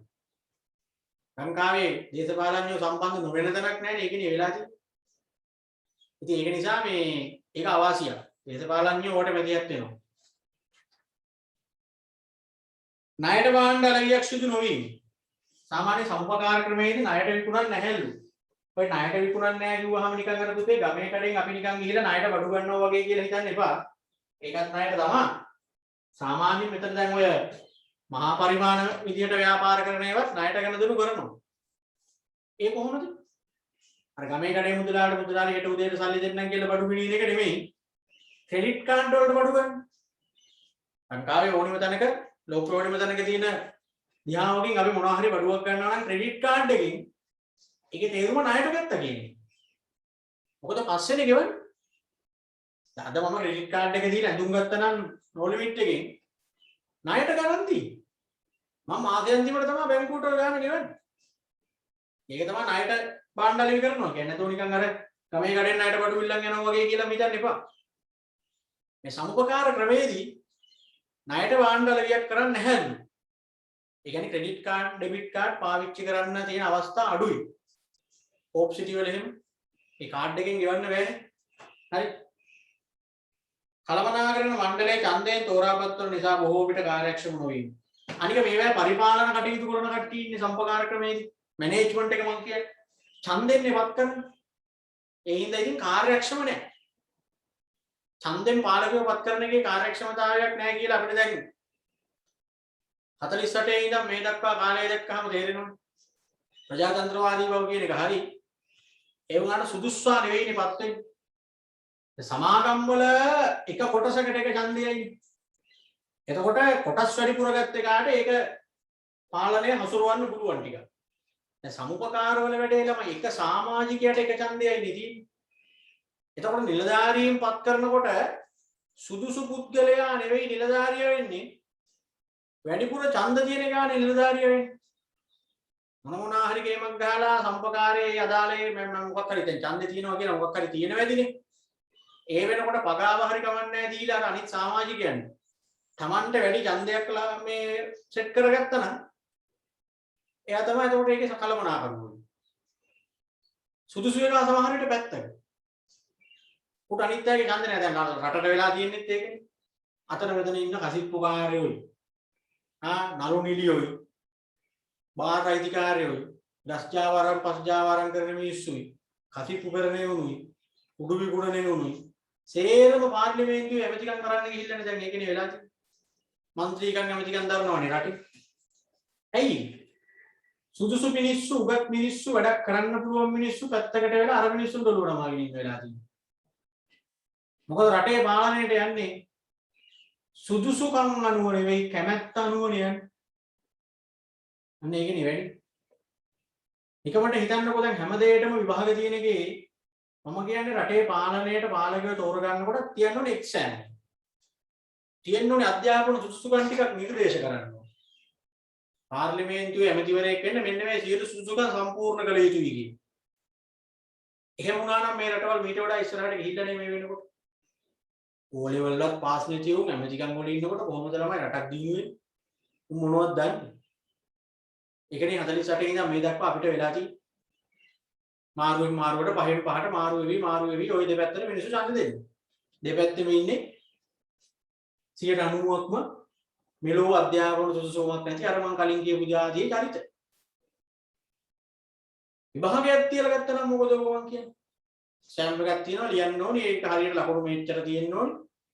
එහෙම වුණොත් ඡන්ද ඉල්ලන්න පුළුවන්. ඡන්දෙ තිබ්බට කවන්නේ නැහැ. ඒකෝට ඡන්දෙ ඉල්ලන්න නාම යෝජනා දෙනකොට බලන්න ඕනේ ක්වොලිෆිකේෂන්. මේකේ මුකුත් නැහැ. ඕනි එකට ඉල්ලු හැකිනේ ගිහින්. අපරාධකාරයෙක්ද? බැංකු කඩපු එකෙක්ද? මුකුත් හොයන්නේ නැහැ. ඒ අවාසිය මෙතනක් තියෙනවා. ප්‍රජාතන්ත්‍රවාදී භවයේ අවාසියක් මම හිතන්නේ. ඇයි ඉතින් Tamanට ඕනි මිනිහා උඩට යවනවා මිසක් සුදුසු මිනිහා උඩට යවන්න නෙවෙයිනේ මිනිස්සු බල. Taman කැමැති කෙනාටනේ ඡන්ද දෙන්නේ. දැන් ඒකනේ නළුව ඡන්ද ඉල්ලලා දිනන්නේ එකපාරින්.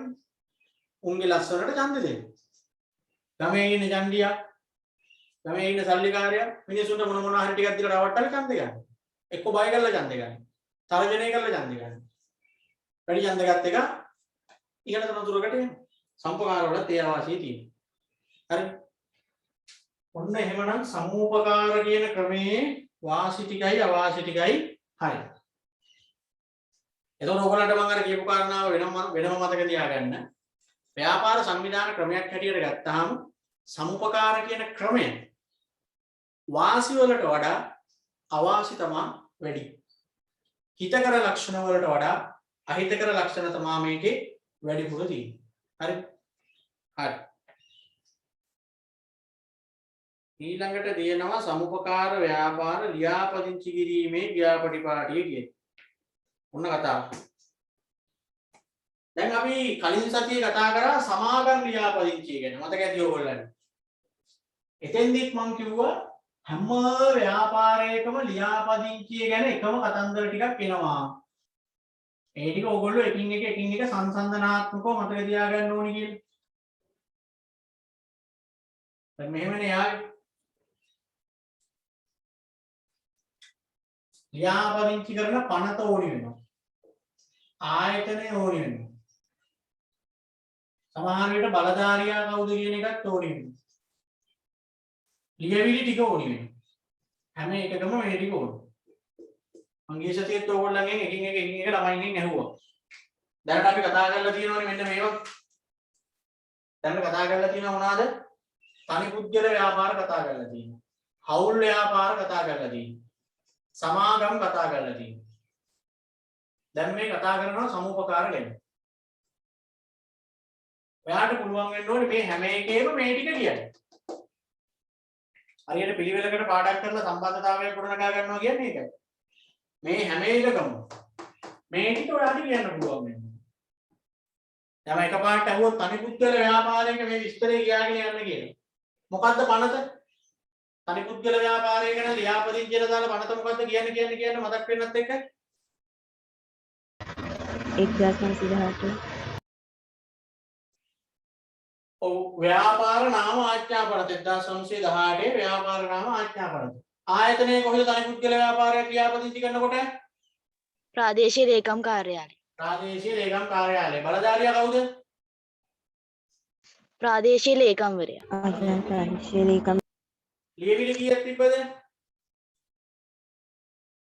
2යි. එකයි. හවුල් ව්‍යාපාරයේ විස්තරය කියාගෙන ගියොත් මොකද්ද පනත? හවුල් ව්‍යාපාරයක මොකද්ද පනත? 1918 හවුලක් ව්‍යාපාර නාම. ඔව් හවුල් ව්‍යාපාරයක පනත ඒකමයි. ඒකමයි කියන්නේ තනි පුද්ගල ව්‍යාපාරවල තිබ්බ පනතමයි. ආයතනයත් ඒකමයි. බලධාරියත් එයාමයි. ලියවිලි දෙකත් එයාමයි. මේ දෙන්නටම එතකොට එකම කට්ටිය ඉන්නේ. සමාගම් වල මම ගිය සතියේ කියලා දුන්නේ මොකද්ද සමාගම් වල පනත? 2007 අංක 7 දරන සමාගම. 2007 අංක 7 දරන සමාගම් පනත. ආයතනය කොහෙද? සමාගම් රෙජිස්ට්‍රාර් කාර්යාලය. බලධාරියා කවුද? සමාගම් රෙජිස්ට්‍රාර්. සමාගම් රෙජිස්ට්‍රාර් කාර්යාලය. ලියවිලි කීයක් තිබ්බද? 4යි. 4යි. ව්‍යාපදිංචි කිරීමේ ආයතන පත්‍රයයි සාංගමික ව්‍යවස්ථාවලියයි අධ්‍යක්ෂකවරුන්ගේ කැමැත්ත පිළිබඳ ප්‍රකාශයයි ලේකම්ගේ කැමැත්ත පිළිබඳ ප්‍රකාශයයි. ලියවිලි 4. දැන් ඔයගොල්ලෝ ඒ දැනට කරපු ව්‍යාපාර වර්ග තුනේම මේ ටික කියන්න පුළුවන් ළමයි ඉන්නවා. දැන් 23 ළමයි හැටියට දැන් හැම වෙලේම උත්තර එන්නේ එක ළමයෙක්ගෙන් නැත්නම් දෙන්නෙක්ගෙන් තුන් දෙනෙක්ගෙන් වගේ. අනිත් ළමයි එක්ක ලැජ්ජාවට කියන්නේ නැද්ද? එහෙම නැත්නම් කොහොම අහපු ගමන් මතක් වෙන්නේ නැද්ද? ඒක තමන් හිතන්න. මොකද තාම ඕගොල්ලන්ට ඉස්කෝලේවත් පටන් ගත්තේ නැහැ. මෙතනම වැඩේ අනාගත්තොත් A level කරලා වැඩකුත් නැහැ. ඒක A level විභාගේ ඇත්ත කතාව. මම ඕගොල්ලන්ට නිකන් අර පොරටෝක් දීලා හීනමවන්නේ නැහැ. මම ඕගොල්ලෝන් ගැන බලා ගන්නම් අනිවාර්යෙන් මම ඒකක් අරන් දෙන්නම්. ඕගොල්ලෝ බය නැතුව ඉන්න. එහෙම මේ අපිට අරන් දෙන්න පුළුවන් එකක් නෙවෙයි මේක. මට පුළුවන් ඊට අදාළ විෂය කරුණු ටික උගන්වන්න. වැඩ කරන්න ඕනේ ක්‍රමයේ කියලා දෙන්න. මේ විදිහට වැඩ කරන්න කියලා උපදෙස් දෙන්න පුළුවන්. ඒ කියන විදිහට වැඩ කරන එක නොකරන එක ඔයාගේ වැඩ. දැන් මාළකුවට A level කරනවා කියලා ඇවිල්ලා, කොමර්ස් කරනවා කියලා ඇවිල්ලා. දැන් ගෲප් ක්ලාස් කියලාත් ඇවිල්ලා. දැන් හතරවෙනි පාඩම ඉවර වෙගෙන යද්දී පළවෙනි පාඩම් තුනේ කොහෙන් ඇහුවත් සුටුස් ගාලා කියන්න පුළුවන් නම් අන්න ඔයා නියම ගෲප් ක්ලාස් ළමෙක් විදියට අනුවර්තනය වෙලා. එහෙම නැත්තම් මේ එකපාරට සමාගම් වල ලියාපදිංචියේ ලියවිලි 4 අහනකොට එහෙම එකක් නිකමටවත් ඔලුවට එන්නේ නැත්තම් අනිවාර්යෙන් මම දන්නවා මෙතන ඉන්න ළමයි හැමෝටම ඔලුවට ආවේ නැහැ. අන්නේ ආපු නැති අයට මම මේ කියන්නේ. ටියුට් එක පෙරලන්නේ නැතුව එකපාරට ලියවිලි 4 කියපු ගමන් ඔලුවට ආවනම් පනත කියපු ගමන් 2007 සමාගම් පනත ඔලුවට ආවනම් අන්න ඒක තමයි වැඩ කරන්න ඕනි ක්‍රමය. එහෙම නැත්තම් ඔයා තාම හරියට වැඩට පටන් ගන්න නැහැ. බොරු කියන්න ඕනේ නැහැ. එහෙම බැරි වුණනම් C3වත් ඒ ලෙවල් වලට ගන්න බෑ. ඔක තමයි ඇත්ත. මොකද හතරවෙනි පාඩමට එනකොට ඔයා යම් මට්ටමකට A level ළමෙක් බවට පත් වෙන්න ඕනේ. 23 හෝල් ක්ලාස් ළමයින්ට තාම සති දෙකයි කරේ ඒ ළමයින්ට කතාව මම කියන්නේ නැහැ. ඕගොල්ලෝ දැන් මාත් එක්ක සෑහෙන කාලයක් හිටියා. පාඩම් 4 වෙනි එක මේ දැන් ඉවර වෙගෙන යන්නේ. ඔයාට දැන් තේරෙන්න ඕනේ A level කියන්නේ මොන වගේ දෙයක්ද කියලා. මේක O level වගේ නෙවෙයි කියන එක තේරෙන්න ඕනේ. මේක අමාරුයි කියන එක සංකීර්ණයි කියන එක දැන් තේරෙන්න ඕනේ මේ වෙනකොට. ඒක නිසා මම මේව මතක් කරන්නේ මම දන්නේ නැහැ මෙතන හැමෝටම මේ උත්තර ටික ඔලුවට එනවද නැද්ද කියලා එකපාරට පහුගිය සතිවලේ වහනකොට එහෙම එනවනම් පුතේ අවුලක් නැහැ. එහෙම එන්නේ නැත්තම් ඒ කියන්නේ ඔයා මෙතනම වැඩේ අනා ගන්න හදන්නේ. මොකද මම හැමදාම කියන දේ තමයි එදේදා දෙන ටික එදේදාම ඉවර කරන්න. A level ඇඟට දැනෙන්නේ නැතුව කරනවා නම් කරන ක්‍රමය අන්න ඒක. අද උකට ගිය සතියේ සමාගම් ගැන ගොඩාක් දේවල් කියලා දුන්නා. ඒ ටික 4 පාරක්වත් බැලුවනම් මේ වෙද්දි ඔයාලට ඒ ටික ඔළුවේ තියෙනවා. හැබැයි මම දන්නවා මෙතන ඉන්න ඒ ටික එක පාරක්වත් බලපු නැති අය. ගිය සතියේ ඉගෙනුවට පස්සේ එක පාරක්වත් ඒ ටික ආයි නැවත බලන්නේ නැතුව දැන් අද පන්තියෙත් ඇවිල්ලා අහගෙන ඉන්නේ උන් ඉන්නවා. ඉතින් ඔයාගේ හදවතට එකව හිතලා බලන්න එතකොට. එහෙම කරලා ඔයාලට පුළුවන් වෙයිද කියලා කැම්පස් යන්න. එහෙම ගියොත් ඒක ප්‍රාතිහාර පෑමක් වෙනවා. එහෙම යන්න බෑ. මේ සතියේ උගන්වන ටික ඊළඟ සතියේ පන්ති තියෙන්න කලින් වට 4ක්වත් බලන එක තමයි කැම්පස් යන්නේ. එහෙම නැතුව නිකන් ඔය දැන් අද උගන්වනවා. ඔය ටියුට් එක දැන් ඔන්න කොහේ හරි දානවා. ආයි ඊළඟ සතියේ සෙනසුරාදා උදේට තමයි හොයාගන්නේ. එහෙම ලෙවල් පාස් වෙන්න පුළුවන් නම් ළමයි දිස්ත්‍රික් එකකින් කොච්චර කැම්පස් වෙයි? එහෙනම් කොච්චර සීතුරට එහා මේ රිසල්ට් අරගෙන A level පාස් කියලා කියයි? එහෙම බෑ. එහෙනම් මම මේ දැන් කියන්නේ තාම ඕගොල්ලන්ට කාලේ තියෙන අඩුපාඩු හදාගන්න. තාම කාලේ තියෙනවා. මොකද තාම ඉස්කෝලේ පටන් ගත්තෙත් නෑ. අපි මේ ගෲප් ක්ලාස් නිසා ටිකක් ඉස්සරහින් ඉන්නවා තමයි. ඒකට හරියට පන්ති පටන් ගත්තේ ගිය සතියේ. 23 ළමයි හෝල් ක්ලාස්. ඒ නිසා ඔය මං කියපු මට්ටමට තාම පත් වෙලා නැති ළමෙක් ඉන්නවනේ. තාම chance එක තියෙනවා හදාගන්න. මොකද හෝල් ක්ලාස් එකම පටන් ගත්තා විතරයි. ඒවට සම්බන්ධ වෙලා පාඩම නැවත හරියට අහගෙන ඉඳලා ටියුට් එකම ළඟ තියෙනවනේ කොහොමද? දැන් හෝල් ක්ලාස් එකේ තියෙන හෙට උදේ 8ට. ඉතින් ළමෙක්ට ඕන නම් ඒකටත් ඇවිල්ලා නිකන් පාඩම අහන් ඉන්න පුළුවන්. අහන් හිටියට මදි ඉතින් 10 පාරක් අහන් හිටියත්. අනික ඒක අහන් ඉන්න ඕනේ නැහැ. මම ඔය කරන ප්‍රකාශ ඔක්කොම YouTube දාලා තියෙනවා. එකම ක්ලාස් එක දෙතුන් වතාවක් වුණත් අහන්න පුළුවන්කම තියෙනවා. නොතේරෙන තැනක් තියෙනවා. ඔයාලට තියෙන්නේ කියලා දෙනකොට තේරෙන්නේ නැති කේස් එකක් නෙමෙයි. ඔයාලට මුදාකාරව මම මේ කියලා දෙන දේ කියලා දෙන වෙලාවේදී තේරෙනවා මම දන්නවා. ප්‍රශ්නේ තියෙන්නේ ඔයා නැවත බලන්නේ නැති. ඔයා ඊළඟ සතියේ පන්ති පටන් ගන්නකම් ඒ වගේම මුකුත් හොයන්නේ නැහැ. ඔහේ වෙනි ඉඳලා කකා බිබී ඉඳලා නිකන් අර පන්ති තියෙන වෙලාවට විතරක් පොතකුත් අරගෙන ලැහැත් වෙනවා ෆෝන් එකත් අරගෙන. එහෙම කරන්න බෑ පුතේ. එහෙම පුළුවන් O level. A level එහෙම බෑ. මේකෙම ඉන්න ඕනි. මේ විෂයන් තුනේ ඉන්න ඕනි. නිතරම. පළවෙනිම දවසේ පන්ති පටන් ගනිද්දි කිව්වා. ඔයගොල්ලන්ගේ මුළු ජීවන රටාවම මේ A level විභාගයේ වෙනුවෙන් වෙනස් කරගන්න ඕනි කියලා. ජීවන රටාවම. එතන කනබුන හැටි නිදා ගන්න වෙලාව, ආරින වෙලාව, ඒ සියලු දේ වෙනස් වෙනවා. සාමාන්‍ය විදිහට හැමදේම කරන ගමන් A level පාස් වෙලා කැම්පස් ගියේ වුණා ලේසියකට හොයාගන්න නැහැ. එහෙම යන්නත් බෑ. සම්පූර්ණ උසස් පෙළ ශිෂ්‍යයෙක් විදිහට වෙනස් වෙන්න ඕනවා. මේ වෙනසට මේ වෙනකොට ලක් වෙලා පේපර් දුන්නාම ඔක්කොම ටික හරියන්න කරන එක පාට මොන ප්‍රශ්න ඇහුවත් ටක් ගාලා උත්තර දෙන ළමයි පිරිසක් ඉන්නවා. හැමදාම එහෙම තමයි. ඉතින් පිරිසක් ඉන්නවා.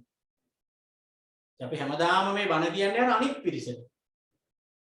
හැබැයි කොච්චර කිව්වත් යම් ළමයි ඉතින් මේව අහලා තේරුම් අරගෙන දැන්වත් වැඩ කරන්න ඕනි කියලා හැදෙනවා. සමහර ඒවා නම් ඉන්නවා ඉතින් මොනවා කිව්වත් ඒ වැඩක්ම නැහැ. මුන් සෙකන්ඩ් සයි තර්ඩ් සයි කරන්න බලාගෙනම ඉපදිච්ච. කොච්චර කිව්වක් කරන්න නැතුව වැනි ජොලිය ආදල් එකේ ඉඳලා ඔන්න එනවා දෙවෙනි පාර. පළවෙනි පාර ලියලි ඉරිච්ච ගමන් අහනවා කවද්ද සෙකන්ඩ් සයි පන්ති පටන් ගන්න කියලා. එහෙම නිකන් අනවශ්‍ය විදියට සල්ලි වේදම් කරගෙන වයස යවාගෙන නිකන් කාලකන්ණි වෙන්න ඕනේ නැහැ ළමයි. අර මං කියපු ක්‍රමයට කරන්න තාම පටන් ගත්තා විතරයිනේ. තාම ගොඩ ගැහිලා තියෙන්නේ චුට්ටයි. දැන් මේ පාඩම දිගම පාඩම ඕවා ඉවර වෙනකොට ලබන මාසේ පටන් ගන්නවා අලුත් එක. එතකොට පාඩම් 4ක් ඉවරයි. අනිත් එක ඉකෝන් වලත් ඔය වගේ එක දෙක කොට ගහනවනේ. ඇකවුන්ටිං වලත් එක දෙක කොට ගහනවනේ. ආන් එතකොට ඔයාලට කවදාවත් ඔය ටික එකපාර ඉවර කරන්න බෑ. එතකොට A level එපා වෙනවා. රිවිෂන් පටන් ගන්න කාලය වෙනකොට සමහර උන් A level අතෑරලා කියන්නේ පන්ති එනවා බොරුවට. දෙතරින් එවන හින්දා. දෙවෙනි පාර කරනවා කියලා හිත හදාගන්න. අන්න ඒ වගේ විභාගයක් පිසි නෑ. මුල ටික ඇනුනොත් එපාම වෙනවා. ආයිද ඒ හින්දා එක සතියක උගන්නන ටික ඊළඟ සතියේ පන්ති පටන් ගන්න කලින් 10 පාරක්වත් බලන්න. වැඩි වාර ගණනක් බලන්න. කී පාරක්ද කියලා මට කියන්න බෑ. අහනකොටම මතක් වෙන ගානට එනකම් බලන්න. ඔයාගෙන් අහගන්න ඊට පස්සේ. හරි දැන් ඔයාලා ලියාපදිංචි ලියන ටික මතකද? පඩපඩ ගාලා කියන්නේ. සාංගම ව්‍යවස්ථාවලිය කියන්නේ මොකද්ද? තනි පුද්ගලයේ මෙහෙම අවුල් යාව ඔක්කොම ටික තමන්ම තමන්ගෙන් ප්‍රශ්න කරගන්න. හරි? ඒ කියන්නේ ඕගොල්ලන්ට මම ටියුට් වල අගට දානවා සමාලෝචන ප්‍රශ්න කියලා. ඔය ටියුට් එකෙත් ඇති 26 වෙනි පිටුවේ. ඒ සමාලෝචන ප්‍රශ්න ටික දෙන්නේ ඒකයි. ටියුට් එක නිකන් පාඩම් කරන්නේ නැතුව හැම වෙලේම ඒ ප්‍රශ්න ටිකේ හැම එකටම එන උත්තරේ ඔයා දන්නවද බලන්න. දන්න හැම එකේම උත්තරේ කියන්න හයියෙන් කටින්. ඒ සමාලෝචන ප්‍රශ්න වල. දන්නේ වේ උත්තර ටික හයියෙන් කියලා කටින් දන්නේ නැති ඒවා අහු වෙනවනේ බලාගෙන යනකොට. මතක නැති වෙච්ච ඒවා. ඒ කෑලි විතරක් ටියුට් එක පෙන්නලා පාඩම් කරගන්න. යමතක වෙන කෑලි විතරක් ටියුට් එක පෙන්නලා බලන්න. එහෙමයි කරන්න ඕනේ. ඒක අනිවාර්යෙන් කරන්න දැන් මේ වෙනකොට හරි. මොකද දැම්ම ආයතනයක් දැන් කිව්වේ දැන් අපි යම් සම්දිස්ථානයකට අවිල්ල තියෙන ඔයගොල්ලන්ගේ ක්ලාස් එකේ. පාඩම් 4ක් ඉවරයි කියන්නේ ලොකු කොටසක්. දැන් හෝල් ක්ලාස් ළමයිනු සමහර ළමයි මේ ගෲප් ක්ලාස් එකට සම්බන්ධ වෙන්න අහනවා. අනගෙන මේක ටිකක් ඉස්සරහින් යන හින්දා.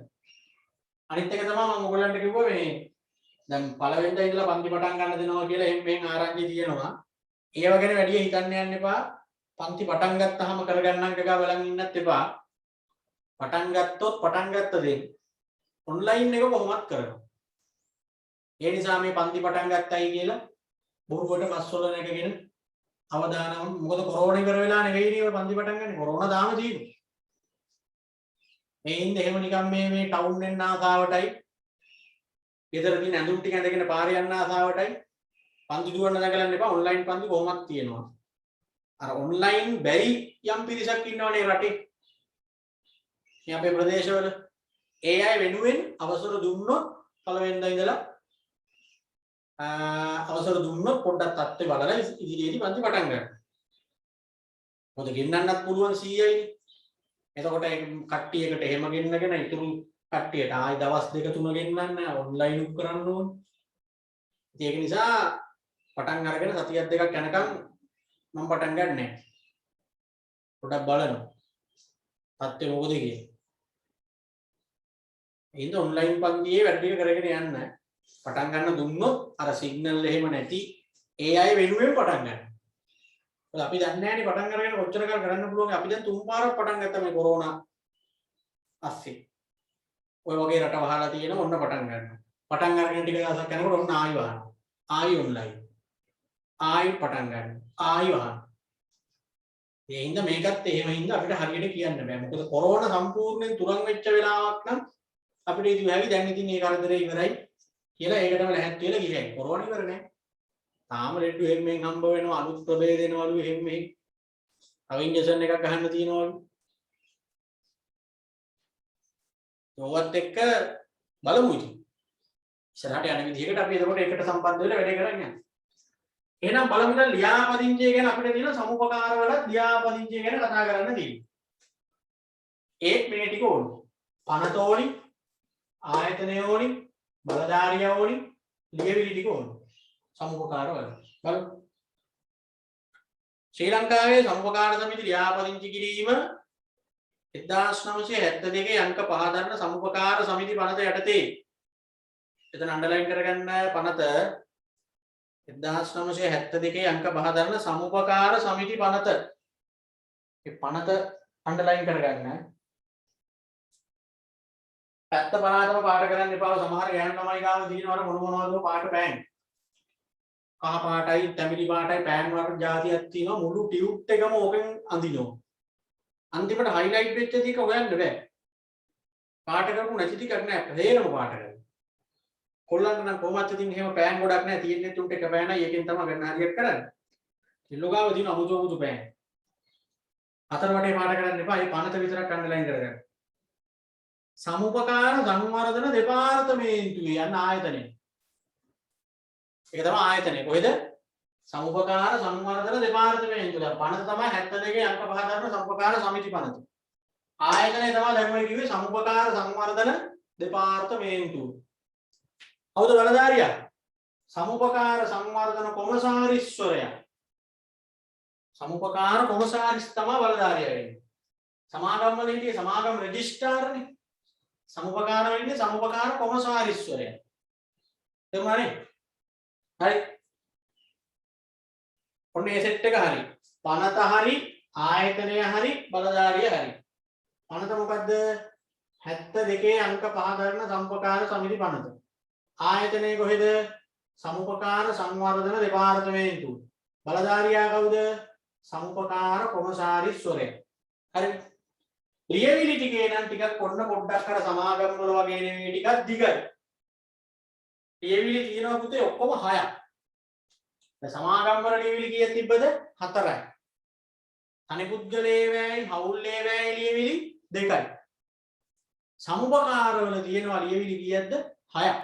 2. ලියවිලි 6ක් තියෙනවා. චුට්ටක් දිගයි. හැබැයි මතක තියාගන්න වෙනවා. කටපාඩම් කරලා හරි මතක තියාගන්න වෙනවා. මොකද අපිට හිතලා ලියන්න බෑනේ. සම්පකාරයක් ලියාපදිංචි කරනකොට යවන්න ඕනේ ලියවිලි මොනවද වුවහම අපිට හිතලා ලියන්න බෑ. තියෙන ලියවිලි ටික ලියන්න බෑ. ලියමු මෙතනත් පළවෙනි ලියවිල්ල තමයි ලියන්න ලියාපදිංචි කිරීමේ අයදුම් පත්‍රය. සමාගම් වලත් ඕකනේ පළවෙනි එක. ලියාපදිංචි කිරීමේ අයදුම් පත්‍රය. ලියාපදිංචි කිරීමේ අයදුම් පත්‍රය. ලියාපදිංචි කිරීමේ අයදුම් පත්‍රය.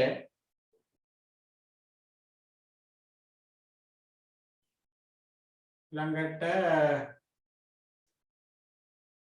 අතුරු ව්‍යවස්ථාවේ පිටපත් දෙකක්.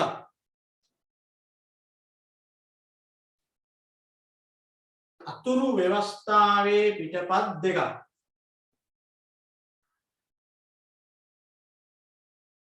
අතුරු ව්‍යවස්ථාවේ පිටපත් දෙකක්. ඒ මොකක්ද මේ කතාව? දැන් සමාගම් වල තිබ්බනේ පරිපාලන ලියවිල්ල මොකද්ද? සමාගමක පරිපාලන කටයුතු කරන ලියවිල්ල මොකද්ද? ඔන්න දැන් ටක් ගාලා ඔලුවට එන්න ඕනේ මොකද්ද? මොකද්ද? ඔයගනේ මං කිව්වේ ඔය. සමාගමක පරිපාලන කටයුතු කරන්නේ මොන ලියවිල්ල අනුවද? 2007 අංක 7 දරන සමාගම් පනත. නෑ ඒ පනත නේ මං අහන්නේ. පරිපාලන කටයුතු කරන ලියවිල්ල. සංගමික ව්‍යවස්ථාවලිය. සංගමික ව්‍යවස්ථාවලිය අනුවනේ පරිපාලන කටයුතු කරන්නේ සමාගමේ. එතකොට සමුපකාරවල ඒ සඳහා තියෙන එක තමයි අතුරු ව්‍යවස්ථාව කියන්නේ. හවුල් ව්‍යාපාරවල මොකද්ද පරිපාලන ලියවිල්ල? හවුල් ව්‍යාපාරයේ පරිපාලන ලියවිල්ල වෙන්නේ හවුල් ව්‍යාපාර ඔප්පුව. නැත්නම් හවුල් ව්‍යවස්ථාව, හවුල් ගිවිසුම්. සමාගම් වල සංගමික ව්‍යවස්ථාවලිය. සමුපකාරවල අතුරු ව්‍යවස්ථාව. ඒක තමයි දැන් ඔය ලිව්වේ. ලියාපදිංචියේදී යවන්න ඕනේ අතුරු ව්‍යවස්ථාවේ පිටපත් දෙකක්. සමාගම් වල එව්වේ මතකනේ? සමාගම් වල අයදුම් පත්‍රය යවලා ඊට පස්සේ එව්වනේ සාංගමික ව්‍යවස්ථාවලිය. මෙතන අයදුම් පත්‍රය යවලා ඊට පස්සේ එවනවා අතුරු ව්‍යවස්ථාවේ පිටපත් දෙකක්. අතුරු ව්‍යවස්ථාවේ පිටපත් දෙකක්.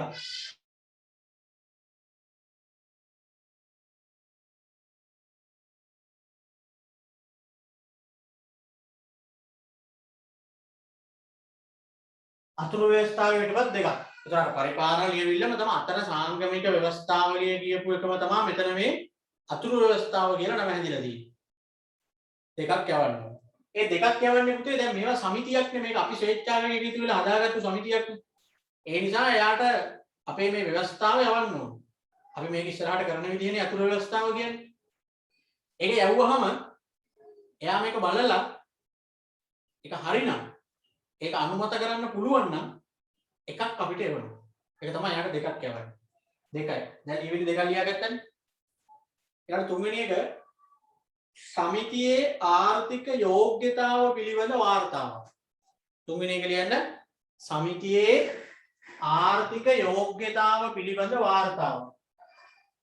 සමිතියේ ආර්ථික යෝග්‍යතාව පිළිබඳ වාර්තාවක්. සමිතියේ ආර්ථික යෝග්‍යතාව පිළිබඳ වාර්තාව. සමිතියේ ආර්ථික යෝග්‍යතාව පිළිබඳ වාර්තාව. ඒ කියන්නේ පුතේ දැන් මේක ඇවිල්ලා අපි හදාගත්ත සමිතියක් නෙමේක. අපි එහෙම නිකන් සමිතියක් හදාගත්ත පළියට සම්පකාර කොමසාරිස්වරයා මේක ලියාපදිංචි කරන්නේ නැහැ. අපි එයාට ඒත්තු ගන්නවන්න ඕනේ අපේ සමිතිය රටේ ආර්ථිකයට වැදගත් කියන එක. එහෙනම් අපේ සමිතියේ ආර්ථිකයට ඇති වැදගත්කම මොකක්ද කියන එක අපි පොඩ්ඩක් තහවුරු කරන්න ලියවිල්ලක් එයාට යවන්න ඕනේ. එහෙනම් එයාට මෙතෙන්දි තේරුණොත් අපි මේ පටන් ගන්න යන සමිතිය රටේ ආර්ථිකයට වැදගත් කියලා එතකොට තමයි එයා ලියාපදිංචි කරන්නේ. නැතුව ඉතින් රටට කිසිම වැදගත්කමකට නැති දෙයක් ලියාපදිංචි කරන්නේ නැහැ නේ කොහොමද?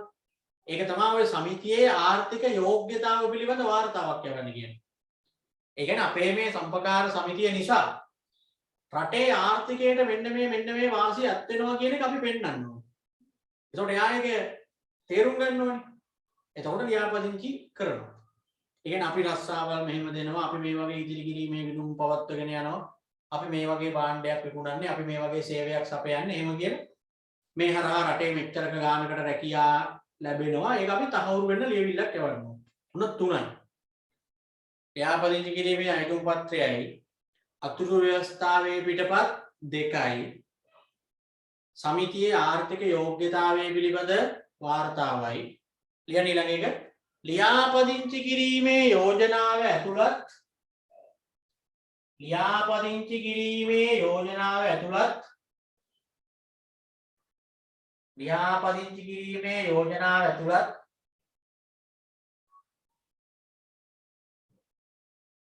රැස්වීම් වාර්තාවේ පිටපතක්. ලියාපදිංචි කිරීමේ යෝජනාව ඇතුළත් රැස්වීම් වාර්තාවේ පිටපතක්.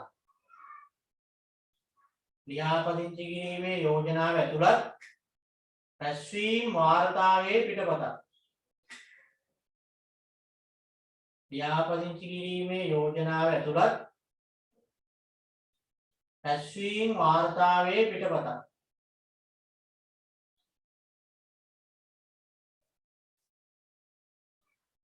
රැස්වීම් වාර්තාවේ පිටපතක්. ඒ කියන්නේ දැන් පුතේ මේක ඇවිල්ලා සමිතියක්නේ. සමුපකාර කියන්නේ සමිතියක්නේ. සමිතියක් වුණාම සාමාන්‍යයෙන් රැස් වෙනවනේ. ඒ හැම රැස් වෙන එකකම අර රැස්වීමක් වුණාම අපි දන්නවනේ රැස්වීමක ලියනවනේ රැස්වීමේ වාර්තාව කියලා එකක්. ඔයගොල්ලෝ දන්නවා රැස්වීම කියලා තියෙන්නේ. රැස්වීමක් නම් ඒවැ ලියනවනේ පුතේ රැස්වීමේ වාර්තාව කියලා එකක් සාමාන්‍යයෙන්. අර රැස්වීමේ වෙන ඔක්කොම ටික එදාට ලියන වාර්තාවේ ලියනවනේ. ඒ වගේ දැන් සමුපකාරත් කියන්නේ සමිතියක් විදිහටනේ හදාගෙන තියෙන්නේ. ඉතින් මේ සමිතියේ කට්ටිය රැස් වෙනවා. ඒ රැස් වුණාම අපි ඒකට රැස්වීමක් තියෙනවා කියලා කියන්නේ. ඒ රැස්වීමේදී රැස්විච්ච වෙලාවකදී සමුපකාර සමිතියේ කවුරු හරි යෝජනා කරන්න ඕනේ මේක ලියාපදිංචි කරන්න කියලා. සමිතිය හදාගෙන දැන් කට්ටිය රැස් වෙලා දැන් මේකේ ඒවා කතා කරගන්න ඕනේ කට්ටියත් එක්ක. ඒ කතා කරගන්නකොට ඔන්න කවුරු හරි යෝජනාවක් කරනවා දැන් අපි අපේ මේ සම්පකාර සමිතිය ලියාපදිංචි කරමු කියලා. ඊට පස්සේ ඉතින් කවුරු හරි යෝජනාව විස්තර කරනවානේ.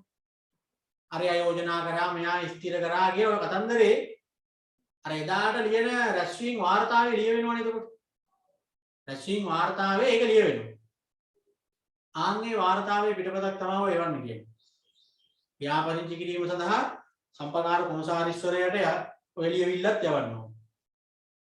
ලියාපදිංචි කිරීමේ යෝජනාව තියෙන රැස්වීම් වාර්තාවේ පිටපත.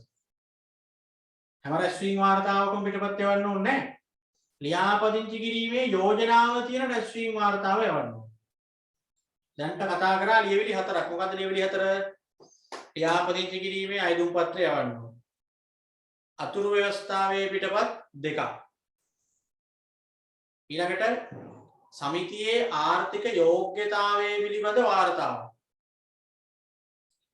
ඊළඟට දැන් කිව්වා ලියාපදිංචි කිරීමේ යෝජනාව ඇතුළත් රැස්වීම් වාර්තාවේ පිටපත. 4යි. මම මේක ටිකක් දිගයි ලියවිලි ටික. ඊළඟ එක කියන්නේ සියලුම සමාජිකයන් සමාජික මුදල් ගෙවූ බවට ප්‍රකාශයක්. සියලුම සමාජිකයන් සමාජික මුදල් ගෙවූ බවට ප්‍රකාශයක්. සියලුම සමාජිකයන් සමාජික මුදල් ගෙවූ බවට ප්‍රකාශයක්.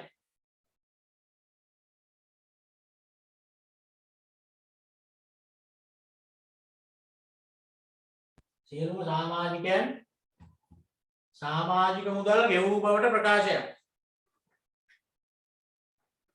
සමාජිකයෝ ටික හැමෝම මේ වෙනකොට සමාජික මුදල ගෙවලා තියෙන්නේ කියලා හැමෝගේම අත්සන දාලා ලියවිල්ලක් යවන්න ඕන. 5යි. ඒකනි 5යිනේ එතකොට. අන්තිම එක ලියන්න. අවශ්‍ය නම් පමණක් මාර්ග සිටියම. අවශ්‍ය නම් පමණක් මාර්ග සිටියම.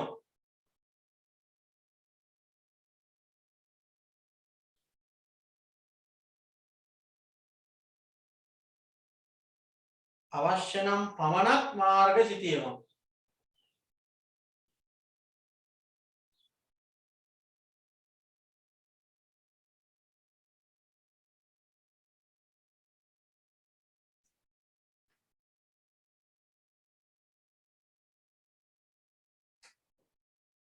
අවශ්‍ය නම් පමණක් මාර්ග සිටියම.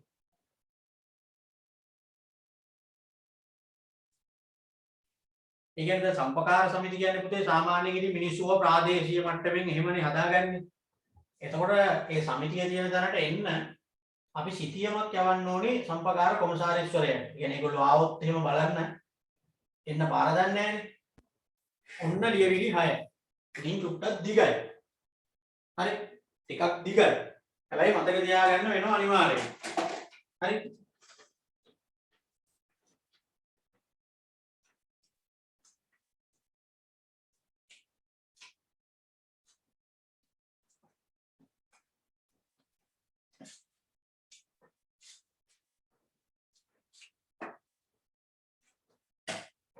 ඒ කියන්නේ අද දැන් එහෙම කටපාඩම් කරලා හරි මතක තියාගන්න ඕනේ කාරණා දෙකක් කතා කරා. එකක් තමයි මොකද්ද?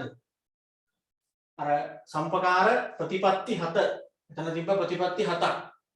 ඒ 7 අනිවාර්යෙන්ම මතක තියෙන්න ඕනේ. අනිත් එක තමයි දැන් ඔය කතා කරේ මොකද්ද? ලියාපදිංචි කිරීමේදී ඉදිරිපත් කළ යුතු ලියවිලි 6ක් ආවා.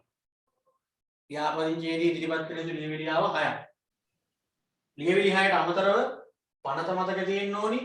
ආයතනය මතක තියෙන්න ඕනි, බලධාරියා මතක තියෙන්න ඕනි, ලියවිලි 6 මතක තියෙන්න ඕනි. හරිනේ? දැන් තේරෙනවනේ එන්න ටිකක් සංකීර්ණයි කියලා කතන්දරේ. ඒ කියන්නේ උසස් පෙළ කියන්නේ එකම දේ, එකම රහස, එකම ක්‍රමය තමයි ගොඩ ගහගන්න එපා එච්චරයි. දැන් අද සමුපකාර කරන්නේ පටන් ගත්තේ. සමුපකාර ඉවර කරනවනේ අද. ඉතින් සමුපකාර ගැන මොනව ඇහුවත් ලබන සතිය වෙනකොට ඔයාට පුළුවන් නම් වැඩේ හරි. ඉතින් ඒ සඳහා මොකක්ද කරන්න තියෙන්නේ? කරන්න තියෙන්නේ පන්ති ඉවරුණායින් පස්සේ ඊළඟ සතිය පන්ති තියන්න කලින් ඔය උගන්වපු කොටස් ටික අඩුම තරමේ එක ළමෙක් 4 වතාවක්වත් පාඩම් කරන්න. එහෙම නැතුව මතක හිටින්නේ නැහැ ඉතින් කාටවත්. කියන්නේ අමතක වෙනවනේ එකක් ගන්න. 4 පාරක්වත් යම් කිසි ළමෙක් බැලුවොත් ඔය උගන්වපු ටික ප්‍රතිපත්ති 7යි ලියවාපදිංචිය ගැනයි ආදී ඔය ටික ඊළඟ සතිය අහනකොට මතකයි. එකපාරක්වත් බලන්න නැතුව ලබන සතිය පන්ති එනවා කියන්නේ ඉතින් මතක නැහැ. ඒක සාමාන්‍ය දෙයක්. ඉතින් ඒක මේ ඔයා මීටරයක්ද නැද්ද? අර උත්තර දෙන ළමයි මීටරද? ඒ මීටර තීරණය වෙන්නේ ඒකෙන් තමයි. ඉපදෙනකොට මීටර ළමයි මීටර නැති ළමයි කියලා ඉපදෙන්නේ නැහැ. හැම එකම එක විදිහකනේ ඉපදෙන්නේ. හැමෝටම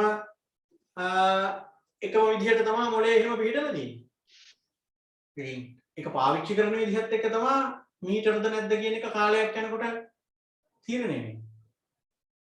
O level වල මෙලෝ වැඩක් කරපු නැති ළමයි A level එකේ හොඳට හිතලා වැඩ පටන් අරගෙන A level ක්ලාස් එකේ ඉන්න හොඳම මීටරේ ඒ ළමයා වෙනවා.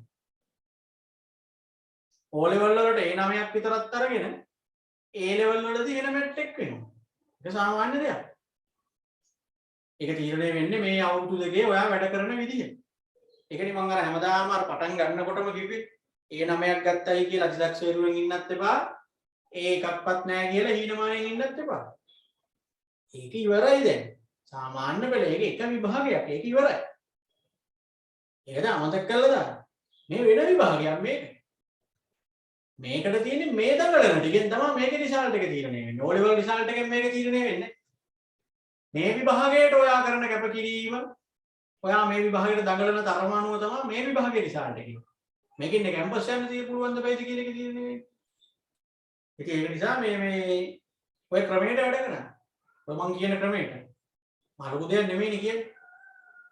මේ සතිය උගන්වන ටික 3-4 වතාවක් බලන්න ඊළඟ සතිය පන්තියෙන්න කලින්. ඊළඟට මාසයකට සැරයක් විතර උගන්වපු ඔක්කොම ටික බලන්න. සතිය ගානේ ආරම්භ කරගෙන ගිහිල්ලා මාසය අන්තිමට උගන්වපු සේරම ටික එකපාර බැලුවා කියන්නේ හොඳට ධාරණය වෙනවා.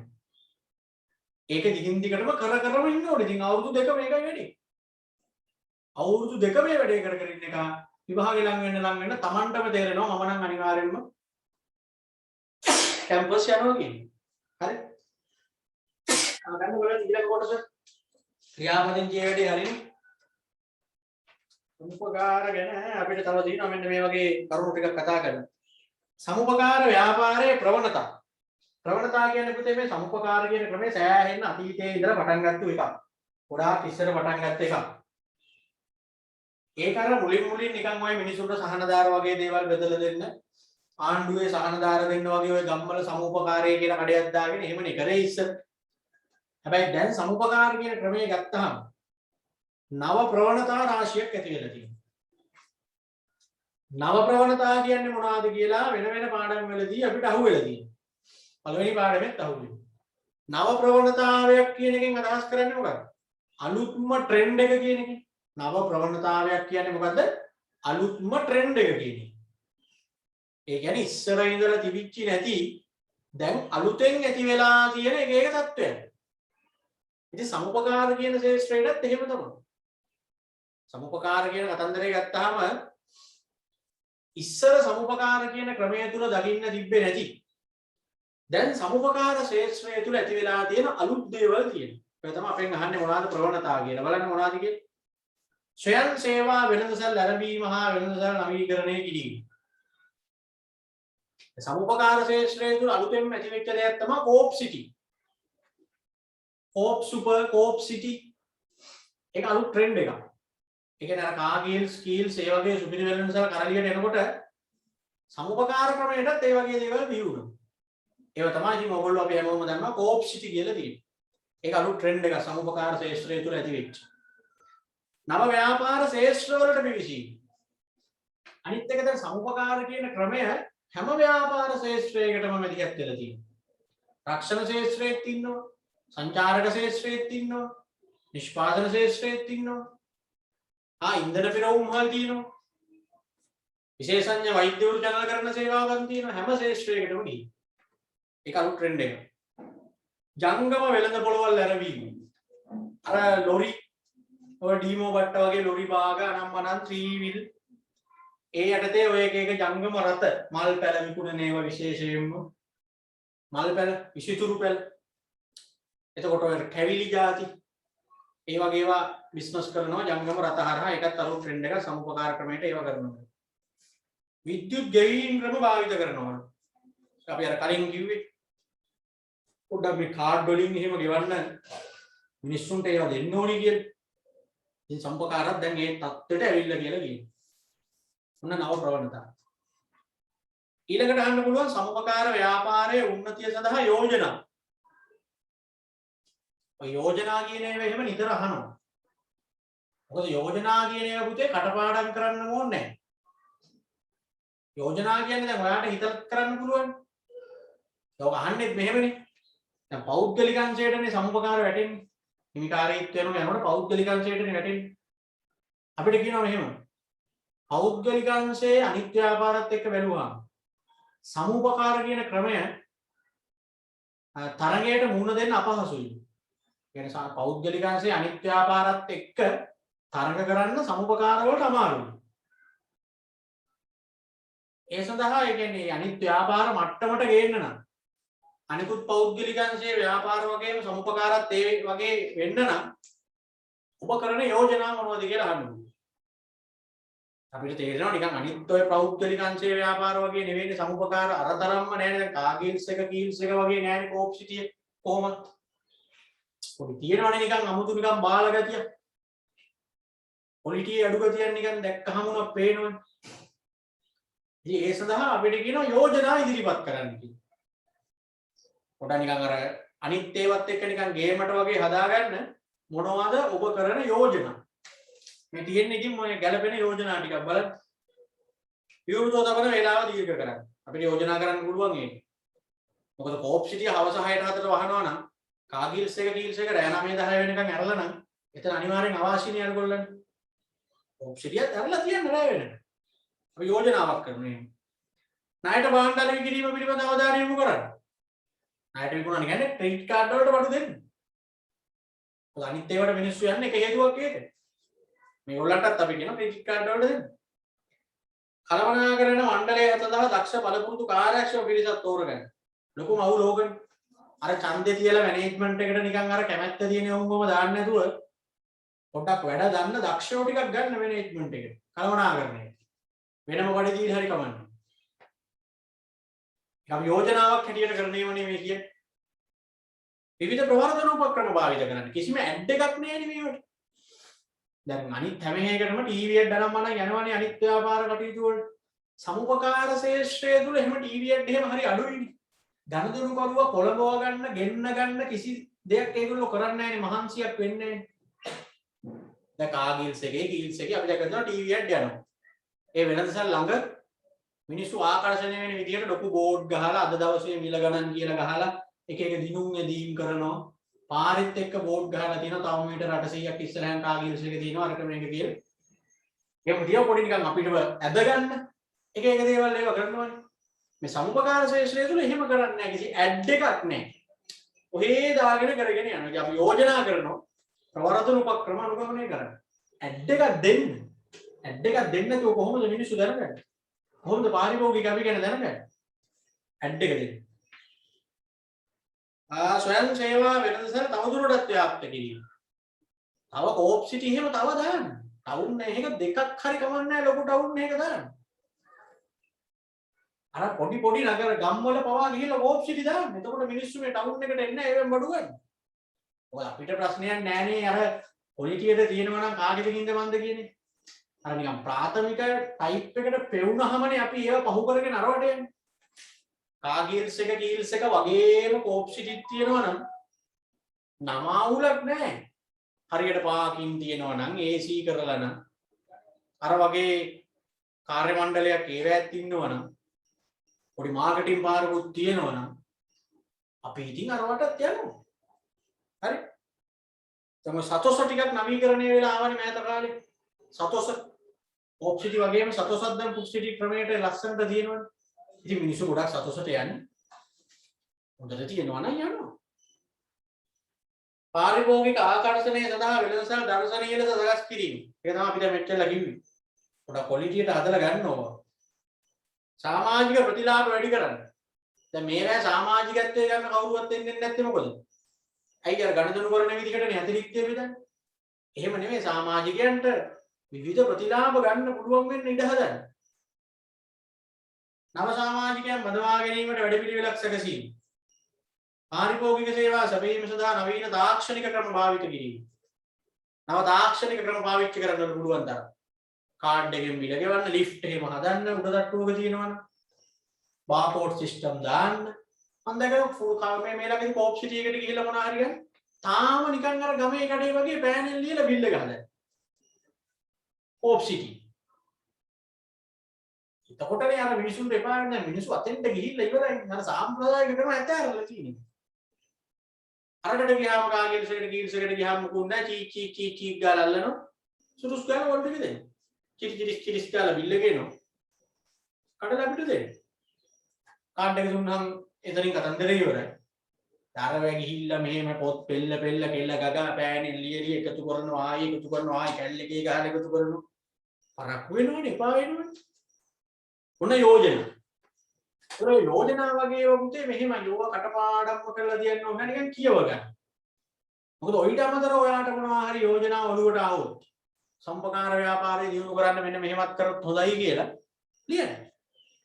ප්‍රායෝගිකයි නම් ලකුණු දෙනවා. එහෙම තමයි තියෙන්නේ. නිශ්චිත කරුණු නැහැ යෝජනාවලදී කරන්නේ. යෝජනා හරි. සම්පකාර ව්‍යාපාරයේ දියුණු කිරීම සඳහා රජයේ ගෙන ඇති ක්‍රියාමාර්ග. රජයේ මේ වෙනකොට මොනවද කරලා තියෙන්නේ කියලා බලන්න මේ සම්පකාර දියුණු කරන්නේ. පළාත් සභාවේදී සම්පකාර කටයුතු විමර්ශනගත කරලා තියෙනවා. සමුපකාර සමිති වැට් ඇතුළු අනිකුත් බදු වලින් නිදහස් කරලා තියෙනවා.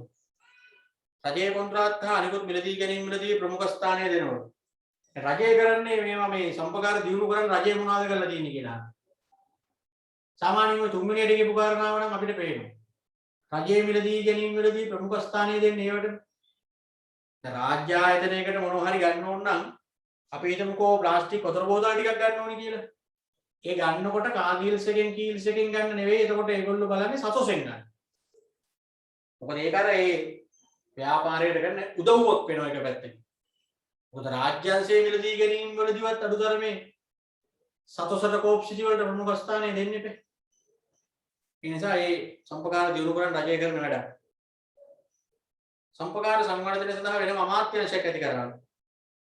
සම්පකාර සඳහා නීතිය සංශෝධනය කරනවා. රජයේ පූර්ණ අනුග්‍රහය සම්පකාර සමිතිය වලට දෙනවා. සේවක පුහුණුව සඳහා රජයෙන් කටයුතු කරලා තියෙනවා. ඔය පහුගිය කොරෝනා සීසන් එකේ මතකද අර රුපියල් 100ක සැමන් විකුණන්නේ තිබ්බේ. රුපියල් 100ක සැමන් තියනවා කියලා වෙන කඩවල් වල නම් තිබ්බේ නැහැ. සතොසෙනේ තියනවා කියන්නේ. ඒ කියන්නේ රජය ඒ වගේ දේවල් වල තෝරගන්නේ සම්පකාර ශේෂ්ඨය. නැත්තම් හැම කඩේකම 100ක සැමන් තියෙන්නේ නැහැ. හැම කඩේකම නැහැනේ. සතොසේ විතරයි. අඩුවට හාල් තියනවා කියලා ආණ්ඩුව කිව්වොත් ඒව තියෙන්නේ සතොසේ විතරයි. කිරිපිටි මිල අඩු කරලා අඩුවට සීනි තියනවා කියනවා නම් ඒව සතොසේ විතරයි. අන්න එහෙමනේ.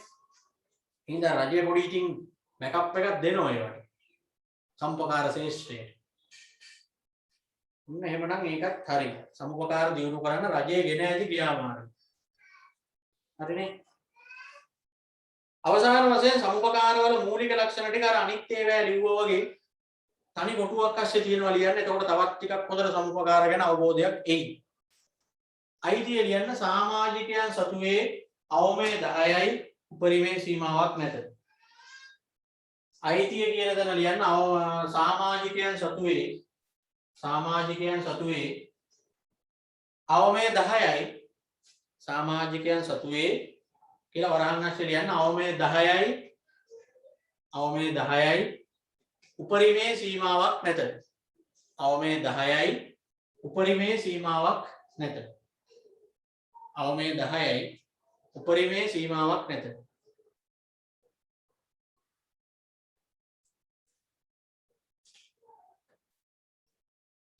ඊළඟට ප්‍රාග්ධනය. ප්‍රාග්ධනය කියන කොටස් නිකුත් කිරීමෙන් සපයා ගැනීම. කොටස් නිකුත් කිරීමෙන් සපයා ගැනීම. කොටසක මිල රුපියල් 100යි කියලා තියෙනවා. කොටස් නිකුත් කිරීමෙන් සපයා ගැනීම. කොටසක මිල රුපියල් 100යි. කොටස් නිකුත් කිරීමෙන් සපයා ගැනීම. කොටසක මිල රුපියල් 100යි. කොටසක මිල රුපියල් 100යි.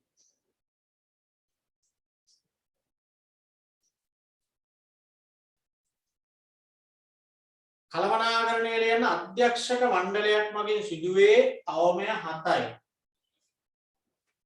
අධ්‍යක්ෂක මණ්ඩලයක් මගින් සිදුවේ අවමය 7යි.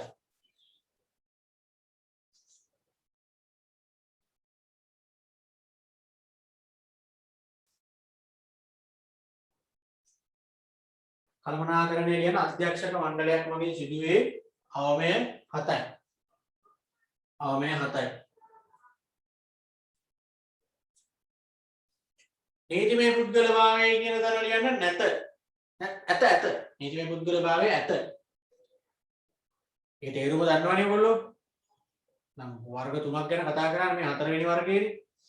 නීතිමය පුද්ගල භාවය කියන එක සම්පකාර වලට තියෙනවා. ඒ සම්පකාරයේ නමින් නීති ඉදිරියේ කටයුතු කරන්න පුළුවන්. වගකීම ලියන්න බොහෝ විට සීමා සහිත වේ. බොහෝ විට සීමා සහිත වේ. අර කෙලින්ම කියන්න බෑ සම්පකාර වල මොකක්ද කියලා. එහෙනම් ලියන්න බොහෝ විට සීමා සහිත වේ. ඇතැම් විට සීමා රහිතද විය හැකිය. දෙපැත්ත බෙදලා ලියන්න. බොහෝ විට සීමා සහිත වේ. ඇතැම් විට සීමා රහිතද විය හැකිය. ඇතැම් විට සීමා රහිතද විය හැකිය. ඇතැම් විට සීමා රහිතද විය හැකිය.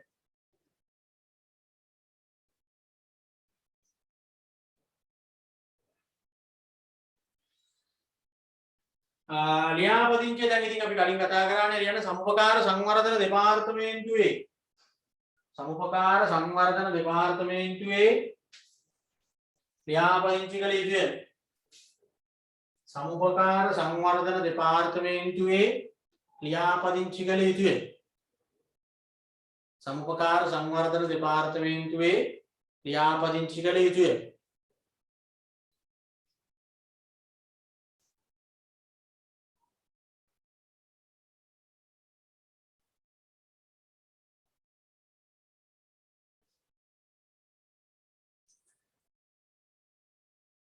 ඊළඟට පැවැත්ම ලියන්න අඛණ්ඩ පැවැත්මක් ඇත.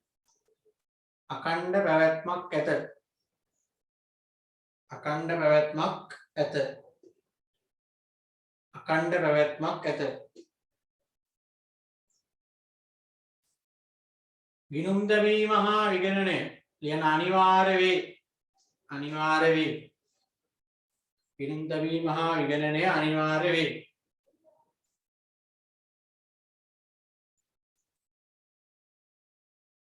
ළඟට විසුරුවා හැරීම ලියන්න සමුපකාර සමිතියක් විසුරුවා හැරීමට බලය ඇත්තේ සමුපකාර සමිතියක් විසුරුවා හැරීමට බලය ඇත්තේ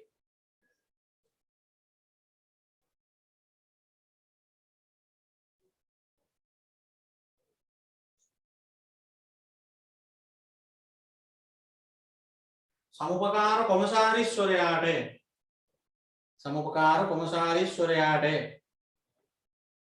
සමුපකාර කොමසාරිස්වරයාට සමුපකාර කොමසාරිස්වරයාට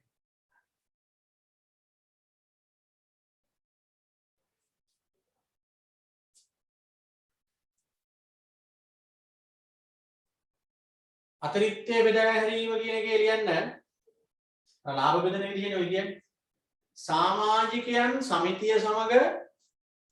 සමාජිකයන් සමිතිය සමග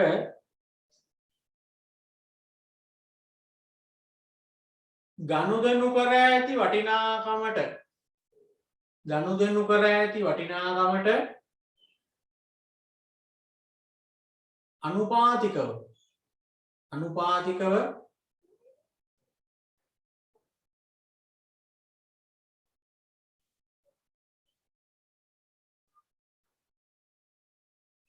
අතිරික්තය බෙදා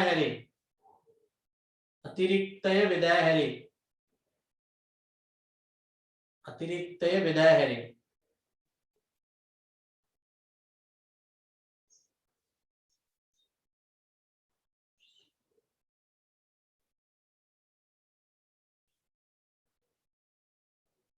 වරහන් ඇස්සේ ලියන අනුග්‍රාහක ප්‍රතිගෙවීම කියන අනුග්‍රාහක ප්‍රතිගෙවීම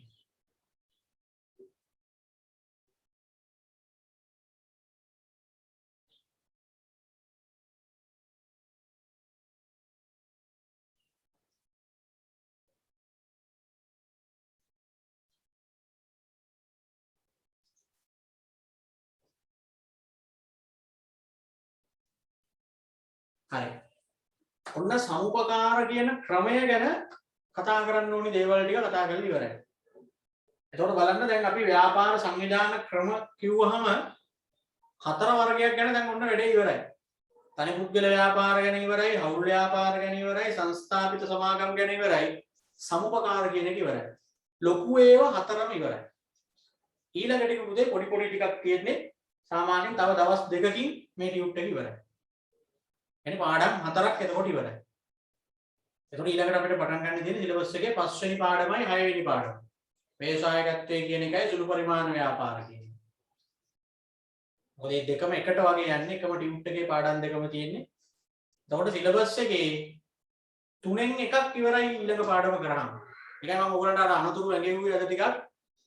එහෙම මෙහෙම ඕනවට පාවට මේක නිකන් අතක ගා කර හිටියනම් ටක් ගාලා දැන් මේක වෙනස් කරගන්න.